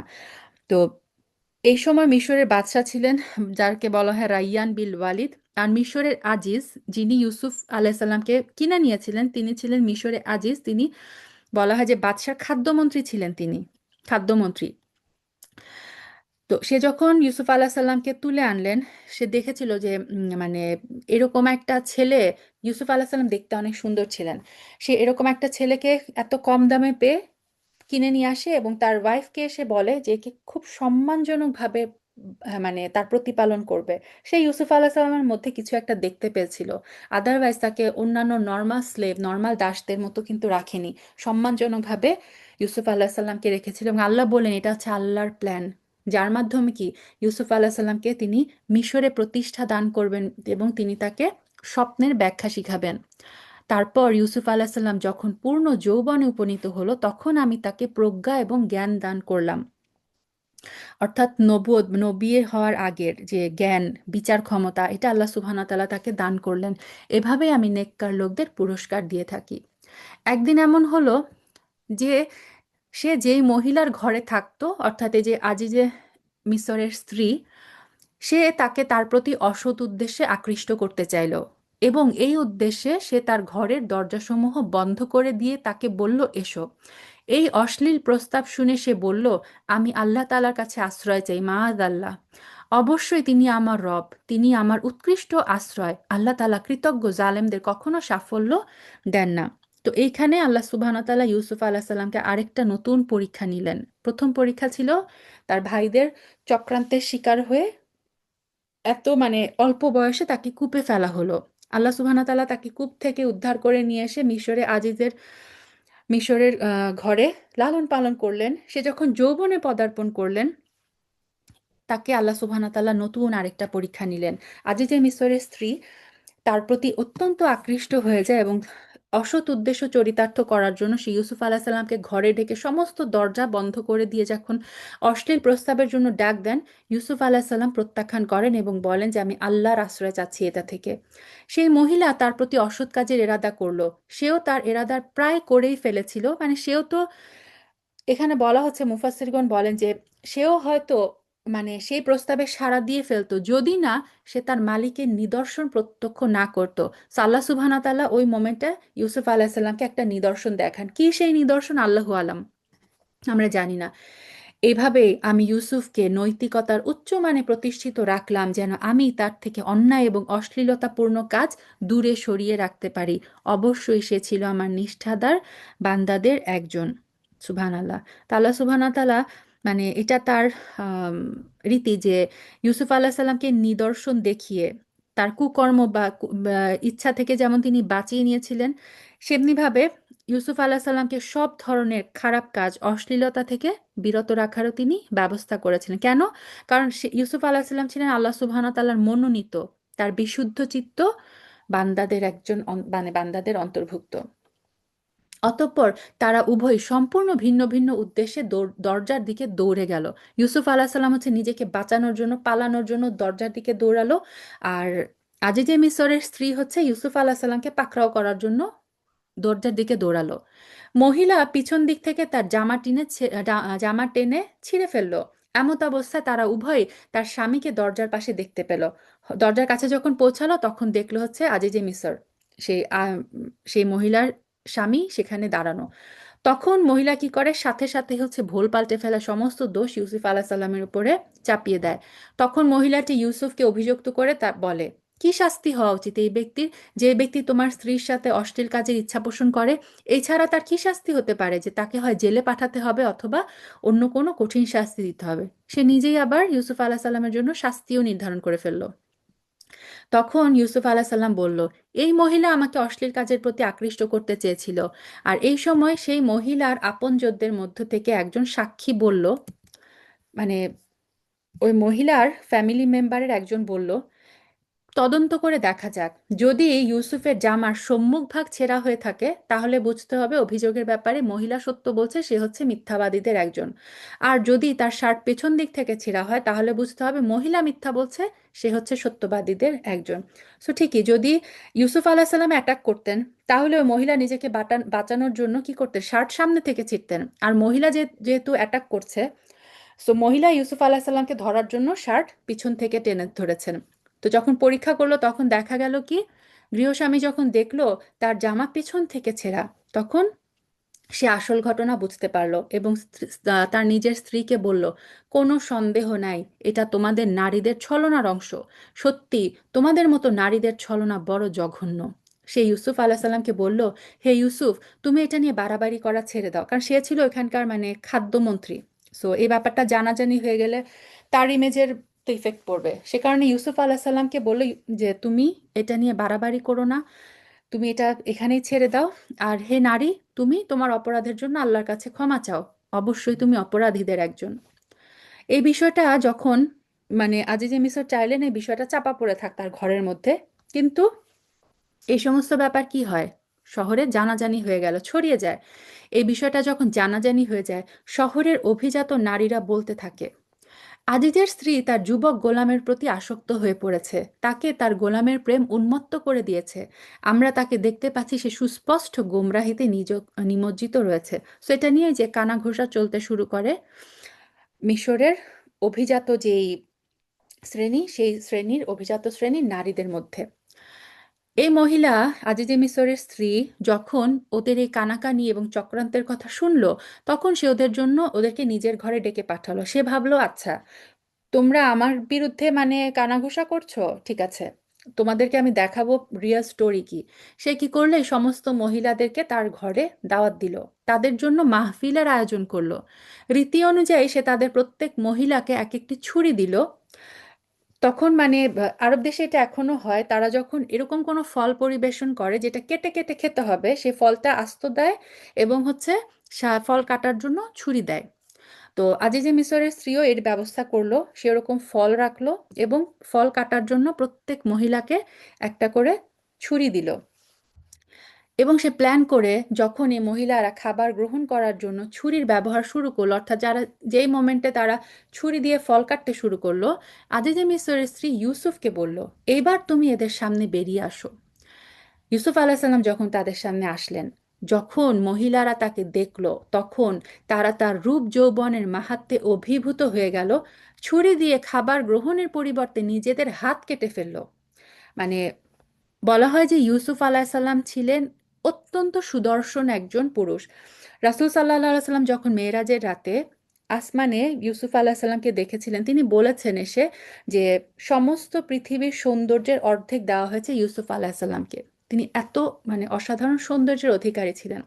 তো এই মহিলারা যখন ইউসুফ আলাহ সাল্লামের সৌন্দর্য দেখলো, তারা ইউসুফ আলাহ সাল্লামের সৌন্দর্য দেখে মুগ্ধ হয়ে ফল কাটার বদলে ছুরি দিয়ে নিজেদের হাত কাটতে শুরু করলো। এবং তারা বলল, আল্লাহর কসম, এ কি অদ্ভুত সৃষ্টি, এ তো কোনো মানুষ না, এ তো হচ্ছে সম্মানিত ফেরেশতা। দেখেন, তারাও ইউজ করেছে সম্মানিত ফেরেশতা। ইউসুফ আলাহ সাল্লামের পার্সোনালিটির মধ্যে এই জিনিসটা ছিল, তিনি একজন সম্মানিত ব্যক্তি। এদের এই অবস্থা দেখে, হাত কাটা দেখে, তখন বিজয়িনীর ভঙ্গিতে সেই মহিলা বলল, এবার দেখলে তো, এই হচ্ছে সেই ব্যক্তি যার ব্যাপারে তোমরা আমাকে ভর্ৎসনা করছিলে। হ্যাঁ, আমি তার কাছ থেকে অসৎ কিছু কামনা করেছিলাম, কিন্তু সে নিজেকে বাঁচিয়ে রেখেছে।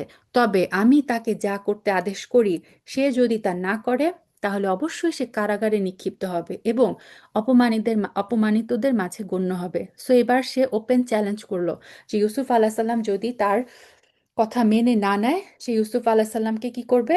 কারাগারে পাঠাবে, জেলবন্দি করবে। ইউসুফ আলাহিসাল্লাম তখন আল্লাহর কাছে আশ্রয় চাইলেন। সে বলল, হে আমার রব, এরা আমাকে যেই পাপের দিকে আহ্বান করছে, তার চাইতে কারাগার আমার কাছে অধিক প্রিয়। সুবহান আল্লাহ, কি ক্যারেক্টার দেখেন! বলা হয় আজিজা মিশরের স্ত্রীও ছিল অত্যন্ত সুন্দরী একজন মহিলা, এবং সে ছিল মানে তার মালিকের ওয়াইফ, এবং তার মালিকের ওয়াইফ সুন্দরী একজন মহিলা যুবক একজন ছেলেকে এই ধরনের কাজের জন্য ডাকছে। ইউসুফ আলাহ সাল্লামের কতটা স্ট্রং ক্যারেক্টার ছিল যে তিনি বললেন যে আল্লাহ, এই মহিলা আমাকে যে পাপের দিকে আহ্বান করছে, তার চাইতে বরং জেলে থাকাটা আমার কাছে অধিক প্রিয়। আর যদি তুমি আমাকে এদের ছলনা থেকে রক্ষা না করো, তাহলে হয়তো আমি ওদের দিকে আকৃষ্ট হয়ে যাব, এক সময় হয়তো আমিও জাহেলদের অন্তর্ভুক্ত হয়ে পড়ব। ইউসুফ আলাহ সাল্লামের এই ডাক শুনে তার রব তার ডাকে সাড়া দিলেন। তারা তার কাছ থেকে তিনি মহিলাদের চক্রান্ত সরিয়ে নিলেন। নিশ্চয়ই তিনি মানুষের ডাক শোনেন এবং তাদের ষড়যন্ত্র তিনি জানেন। তো ইউসুফ আলাহ সাল্লামকে আল্লাহ সুবহানাহু ওয়া তাআলা ব্যবস্থা করলেন যে ইউসুফ আলাহ সাল্লামকে জেলে পাঠিয়ে দেওয়া হলো। লোকদের কাছে অতঃপর এটাই তখনকার মতো সঠিক সিদ্ধান্ত মনে হলো যে তাকে নির্দিষ্ট কিছু সময়ের জন্য কারাগারে নিক্ষেপ করতে হবে। অথচ ইতিমধ্যেই তারা তার সৎ চরিত্র, তার যাবতীয় নিদর্শন দেখে নিয়েছে। অর্থাৎ আজিজ মিসর জানতেন যে তার ওয়াইফ হচ্ছে দোষী আর ইউসুফ আলাহিসাল্লাম হচ্ছে নির্দোষ। তারপরও পরিস্থিতি সামাল দেওয়ার জন্য ডিসিশন নেওয়া হয় ইউসুফ আলাহিসাল্লামকে কারাগারে পাঠানো হবে। তো একই সময়ে তার সাথে আরো দুইজন যুবক সেই কারাগারে প্রবেশ করলো। একদিন ওদের একজন ইউসুফকে বলল, আমি স্বপ্নে দেখেছি আমি আঙ্গুর নিংড়ে তার রস বের করছি। অর্থাৎ মানে ইউসুফ আলাহিসাল্লামের সাথে আরো দুইজন যুবক ছিল কারাগারে। তো একজন যুবক এসে বলল যে আমি স্বপ্নে দেখেছি আমি আঙ্গুরের রস বের করছি, জুস বের করছি। আর আরেকজন বলল, আমি দেখছি আমার মাথার উপর রুটি বহন করছি, আর কিছু পাখি সেটা থেকে খুঁটে খুঁটে খাচ্ছে। তারা ইউসুফকে বলল, তুমি আমাদের এর ব্যাখ্যা বলে দাও, আমরা দেখতে পাচ্ছি তুমি আসলেই ভালো মানুষদের একজন। তো কারাগারেও ইউসুফ আলাহ সাল্লামের ক্যারেক্টারিস্টিক সবাই বুঝে ফেলেন। তারা সবাই বুঝতে পারলেন যে ইনি হচ্ছেন অত্যন্ত ভালো একজন মানুষ, এবং বিশ্বাস করে ইউসুফ আলাহ সাল্লামের কাছে তারা তাদের এই স্বপ্নগুলো বললেন এবং বললেন যে এই স্বপ্নের ব্যাখ্যা তুমি আমাদেরকে বলে দাও। ইউসুফ আলাহিসাল্লাম বললেন, এই বেলা তোমাদের যে খাবার দেওয়া হবে তা তোমাদের কাছে আসার আগে আমি তোমাদেরকে এই ব্যাখ্যা বলে দিব। আসলে এই হচ্ছে সেই জ্ঞানের অংশ যা আমার রব আমাকে শিক্ষা দিয়েছেন। দেখেন, তিনি কিন্তু মানে গর্ববোধ করেন নাই যে হ্যাঁ স্বপ্নের ব্যাখ্যা তো আমি বলে দিব। তিনি কি করলেন? এই যে তাকে আল্লাহ সুবহানাহু ওয়া তাআলা স্বপ্নের ব্যাখ্যা শিখিয়েছেন, সেটা সম্পূর্ণ ক্রেডিট আল্লাহকে দিলেন এবং শুক্রিয়া করলেন। বললেন যে এটা হচ্ছে সেই জ্ঞানের অংশ যেটা আমার রব আমাকে শিক্ষা দিয়েছেন। আমি ইতিমধ্যে তাদের জাতিকে বর্জন করেছি যারা আল্লাহর উপর ঈমান আনে না, উপরন্তু তারা আখিরাতেও বিশ্বাস করে না। তো একজন নবী, একজন ভালো মানুষ, তিনি সর্বাবস্থায় হচ্ছে মানে দিনের দাওয়াত প্রচার করেন। ইউসুফ আলাহিসাল্লাম এই কারাগারে বসে এই দুইজনের স্বপ্নের ব্যাখ্যা দেওয়ার আগে কি করলেন? আল্লাহ সুবহানাহু ওয়া তাআলার যে তাওহীদ, আল্লাহ সুবহানাহু ওয়া তাআলার যে দিন, সেটা তাদের কাছে প্রচার করলেন। তিনি বললেন, আমি আমার পিতৃপুরুষ ইব্রাহিম, ইসহাক এবং ইয়াকুবের মিল্লাতের অনুসরণ করি। ইব্রাহিমের অনুসারী হিসেবে এটা আমাদের শোভা পায় না যে আমরা আল্লাহর সাথে অন্য কিছুকে শরিক করব। তাওহীদের এই উত্তরাধিকার আমাদের উপর এবং সমস্ত মানুষের উপর আল্লাহ তাআলার অনুগ্রহেরই একটা অংশ, কিন্তু অধিকাংশ মানুষই এই অনুগ্রহের কৃতজ্ঞতা আদায় করে না। হে আমার জেলের সাথীরা, তোমরাই বলো, মানুষের জন্য ভিন্ন ভিন্ন রব ভালো, না মহাপরাক্রমশালী এক আল্লাহ তাআলা? তাকে ছেড়ে তোমরা যাদের ইবাদত করছো তা তো কতিপয় নাম ছাড়া কিছু না, যা তোমরা এবং তোমাদের বাপদাদারা এমনি এমনি রেখে দিয়েছো। আল্লাহ তাআলা সে ব্যাপারে কোনো দলিল প্রমাণ নাজিল করেননি। মূলত আইন জারি করার অধিকার একমাত্র আল্লাহর, আর তিনি আদেশ দিচ্ছেন তোমরা তিনি ছাড়া অন্য কারো গোলামি করবে না। এটাই হচ্ছে সঠিক জীবন বিধান, কিন্তু অধিকাংশ মানুষই এটা জানে না। এখন ইউসুফ আলাহিসাল্লাম তাদের স্বপ্নের ব্যাখ্যা দিচ্ছেন। হে আমার জেলের সাথীরা, তোমাদের স্বপ্নের ব্যাখ্যা হচ্ছে তোমাদের একজন তার মালিককে শরাব পান করাবে। অর্থাৎ যে ওই যে আঙ্গুর আঙ্গুর থেকে রস বের করছিল, তাকে বলা হচ্ছে যে তুমি হচ্ছে আলটিমেটলি জেল থেকে বের হয়ে যাবা, তুমি তোমার মালিককে হচ্ছে শরাব পান করাবা, ওয়াইন পান করাবা, ওই আঙুরের রস। আর অপরজন যার মাথা থেকে পাখি খুঁটে খুঁটে রুটি খাচ্ছিল, সে অচিরেই শূলবিদ্ধ হবে। এটা হচ্ছে সেই বিষয়ের ব্যাখ্যা যা তোমরা উভয়ে জানতে চাচ্ছিলে। ইতিমধ্যে কিন্তু তার ফয়সালাও হয়ে গেছে। তো তাদের মধ্যে যার ব্যাপারে ইউসুফ আলাহিসাল্লাম মনে করলো যে যেই ব্যক্তি মুক্তি পেয়ে যাবে, অর্থাৎ যে দেখছিল যে আঙুরের রস বের করছে, তাকে উদ্দেশ্য করে ইউসুফ আলাহিসাল্লাম বললেন, মুক্তি পাওয়ার পর তুমি তোমার মালিকের কাছে আমার কথা বলো। কিন্তু এই ব্যক্তি মুক্তি পাওয়ার পর শয়তান তাকে তার মালিকের কাছে ইউসুফ আলাহিসাল্লামের কথাটা বলতে ভুলিয়ে দিল। ফলে আরো কয়েক বছর ইউসুফ আলাহিসাল্লাম কারাগারেই পড়ে রইল।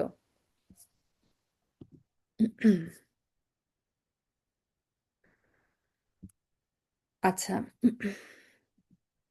আমি মনে হয় কোথায় স্কিপ করলাম, 1 মিনিট পুরা। আম, হ্যাঁ, আচ্ছা, 43 নাম্বার। একদিন বাদশাহ, তো এখন আরেকটা স্টোরি শুরু হচ্ছে। বাদশাহ তার পারিষদদের বলল, আমি স্বপ্নে দেখলাম ইউসুফ আলাইহিস সালাম কিন্তু এর মধ্যে কারাগারে। তো এদিকে বাদশাহ একটা স্বপ্ন দেখে, এবং স্বপ্ন দেখে সে তার পারিষদদের সকালবেলা বলছে যে, আমি স্বপ্নে দেখলাম 7টা পাতলা গাভী 7টা মোটা গাভীকে খেয়ে ফেলছে। দেখলাম 7টা সবুজ শীষ, 7টা শীষ দেখলাম শুকনা। হে আমার দরবার প্রধানরা, তোমরা আমাকে এই স্বপ্নের ব্যাখ্যা বলে দাও, যদি তোমরা কেউ এই স্বপ্নের ব্যাখ্যা জানো। তো তার সভাসদরা বলল, হে মালিক, আপনি তো, এ তো হচ্ছে কতিপয় অর্থহীন স্বপ্ন, আমরা এই অর্থহীন স্বপ্নের ব্যাখ্যা জানি না। তো যেই দুইজনের একজন কারাগার থেকে মুক্তি পেয়েছিল, এই স্বপ্নের কথা শুনে ওই যে একজন মুক্তি পেয়েছিল, সে ব্যক্তি দীর্ঘদিন পরে ইউসুফের কথা মনে হলো। সে তার দরবারি লোকদের কথাবার্তা শুনে বলল, আমি এক্ষুনি এই স্বপ্নের ব্যাখ্যা বলে দিচ্ছি, তোমরা আমাকে কারাগারে ইউসুফের কাছে পাঠিয়ে দাও। সে জানে যে ইউসুফ আলাহিসাল্লাম স্বপ্নের ব্যাখ্যা করতে পারে, এবং ইউসুফ আলাহিসাল্লামের কথা ওই মোমেন্টে তার মনে পড়ে, এবং সে বলল যে আমি এর ব্যাখ্যা এনে দিব, আমাকে যেতে দাও। সে কারাগারে গিয়ে বলল, হে ইউসুফ, হে সত্যবাদী। সেই স্বপ্নটা ব্যাখ্যা করলো যে মানে বলল যে মালিক এরকম স্বপ্ন দেখেছে, 7টা পাতলা গাভী 7টা মোটা গাভীকে খেয়ে ফেলছে, 7টা সবুজ শ্যামল ফসলের শীষ, আর 7টা হচ্ছে শুকনা শীষ। এই স্বপ্নের ব্যাখ্যা তুমি আমাদের বলে দাও। আশা করি এই ব্যাখ্যা নিয়ে মানুষের কাছে ফিরে যাব, হয়তো এর ফলে তারা স্বপ্নের ব্যাখ্যার সাথে তোমার মর্যাদা সম্পর্কেও জানতে পারবে। ইউসুফ আল্লাহ সাল্লাম স্বপ্নের ব্যাখ্যা দিয়ে দিলেন। তিনি কিন্তু বললেন না যে, কি ব্যাপার, তোমাকে বলেছিলাম তুমি তোমার মালিকের কাছে আমার কথা বলো, কই বলো নাই তো, তুমি এখন আসছো, তোমার যখন হেল্প দরকার, কিচ্ছু বললেন না। তিনি স্বপ্নের ব্যাখ্যা বলে দিলেন। বললেন, এই স্বপ্নের ব্যাখ্যা হচ্ছে, তোমরা ক্রমাগত 7 বছর ফসল ফলাতে থাকবে। অতঃপর ফসল তোলার সময় আসলে তোমরা যেই পরিমাণ ফসল তুলতে চাও, তার মধ্য থেকে কিছু অংশ খাবারের জন্য রাখবে। তা বাদ দিয়ে বাকি অংশ যাতে করে বিনষ্ট না হয় সেজন্য শীষ সমেত রেখে দিবে। অর্থাৎ ইউসুফ আলাহিসাল্লাম স্বপ্নের ব্যাখ্যা সহ কি করতে হবে সেটাও বলে দিলেন। তারপর আসবে 7টা কঠিন বছর। ওই যে 7টা ছিল মোটা গাভী, এখন হচ্ছে 7টা পাতলা গাভী। আর ওই যে 7টা শীষ, শুকনা শীষ, আর 7টা হচ্ছিল সবুজ শ্যামল শীষ। তো ইউসুফ আলাহিসাল্লাম বললেন যে তারপর আসবে 7টা কঠিন খরার বছর, যা এর আগের কয় বছরের গোটা সঞ্চয়ই খেয়ে ফেলবে। এই যে 7টা পাতলা গাভী 7টা মোটা গাভীকে খেয়ে ফেলবে। যা তোমরা আগেই এই কয়েক বছরের জন্য জমা করে রাখবে, তার সামান্য পরিমাণ ছাড়া যা তোমরা বীজের জন্য রেখে দিবে। তারপর এমন একটা বছর আসবে যখন মানুষের জন্য প্রচুর বৃষ্টি বর্ষণ করা হবে, তাতে তারা প্রচুর আঙ্গুরের রসও বের করবে। অর্থাৎ দুর্ভিক্ষের 7টা বছর অতিবাহিত হওয়ার পরে প্রচুর বৃষ্টি হবে, প্রচুর ফসল হবে, তোমরা আবার আঙ্গুর থেকে রস বের করবে, জাইতুন থেকে তেল বের করবে। এভাবে এই সমস্ত কিছুর প্ল্যানিং ইউসুফ আলাহিসাল্লাম সাল্লাম এই লোকটিকে বলে দিল। তো এই লোকটা যখন যে বাদশাকে এই স্বপ্নের ব্যাখ্যা শোনালো, বাদশাহ অত্যন্ত আগ্রহের সাথে বলল, তাকে আমার কাছে নিয়ে আসো। তো যখন বাদশার দূত ইউসুফ আলাহিসাল্লামের কাছে এই খবর নিয়ে কারাগারে এলো যে তুমি চলো, বাদশাহ তোমাকে যেতে বলেছেন, ইউসুফ আলাহিসাল্লাম বললেন, আমার বিরুদ্ধে আনীত অভিযোগ আগে তদন্ত করো। তুমি বরং তোমার মালিকের কাছে ফিরে যাও এবং তাকে জিজ্ঞাসা করো, সেই নারীদের সঠিক ঘটনা আসলে কি ছিল, যারা প্রকাশ্য মজলিসে নিজেদের হাত কেটে ফেলেছিল। আমি জানি আমার রব তাদের চক্রান্ত সম্পর্কে সম্যক অবগত। ইউসুফ আলাহিসাল্লাম চাইলেন যে তার যে পবিত্রতা, তার যে চরিত্রের যে মানে কালিমা দেওয়া হয়েছিল, সেটা থেকে মুক্ত হয়ে পুরাপুরি সম্মানের সাথে, মর্যাদার সাথে তিনি যেন কারাগার থেকে বের হতে পারেন। তখন রাষ্ট্রীয় তদন্তের খবর, আচ্ছা না, বাদশাহ কি করলো, বাদশাহ সেই নারীদের ডাকলো। সেই নারীদেরকে দরবারে তলব করে তাদের জিজ্ঞাসা করলো, বলো তো সেদিন তোমাদের কি হয়েছিল। যেদিন তোমরা ইউসুফের কাছ থেকে অসৎ কর্ম কামনা করেছিলে, সেই সমস্ত নারীরা বলল, আল্লাহ তাআলা মহান, আমরা তার উপর কোনো পাপ কিংবা কোনো ধরনের অভিযোগই দেখতে পাইনি। আর আজিজে মিসরের স্ত্রী তখন বললেন যে, এখন সত্য প্রকাশিত হয়ে গেছে, আসলে আমি তার কাছে অসৎ কাজ কামনা করেছিলাম, অবশ্যই সে ছিল সত্যবাদীদের একজন। এভাবে ইউসুফ আলাহ সাল্লামের সত্যতা আল্লাহ সুবহানাহু ওয়া তাআলা তাদের মুখ দিয়েই স্বীকার করালেন। রাষ্ট্রীয় তদন্তের এই খবর শুনে ইউসুফ বলল, এটা আমি এজন্যই করতে বলেছিলাম যেন বাদশাহ জেনে নিতে পারে আমি আজিজের অবর্তমানে কখনোই তার আমানতের খিয়ানত করিনি। অবশ্যই আল্লাহ তাআলা খেয়ানতকারীদের পথ দেখান না। আলহামদুলিল্লাহ, আলহামদুলিল্লাহ। এভাবে শেষ হচ্ছে আজকে আমাদের 12 নম্বর পাড়ার তর্জমা। ইনশাআল্লাহ বিইذনিল্লাহ আগামীকাল আমরা সূরা ইউসুফের 53 নম্বর আয়াত থেকে তর্জমা শুরু করব। সুবহানাকা আল্লাহুম্মা বিহামদিক নাশহাদু আল্লা ইলাহা ইল্লা আনতা নাস্তাগফিরুকা ওয়া নাতুবু ইলাইক। আসসালামু আলাইকুম ওয়া রাহমাতুল্লাহি ওয়া বারাকাতুহু।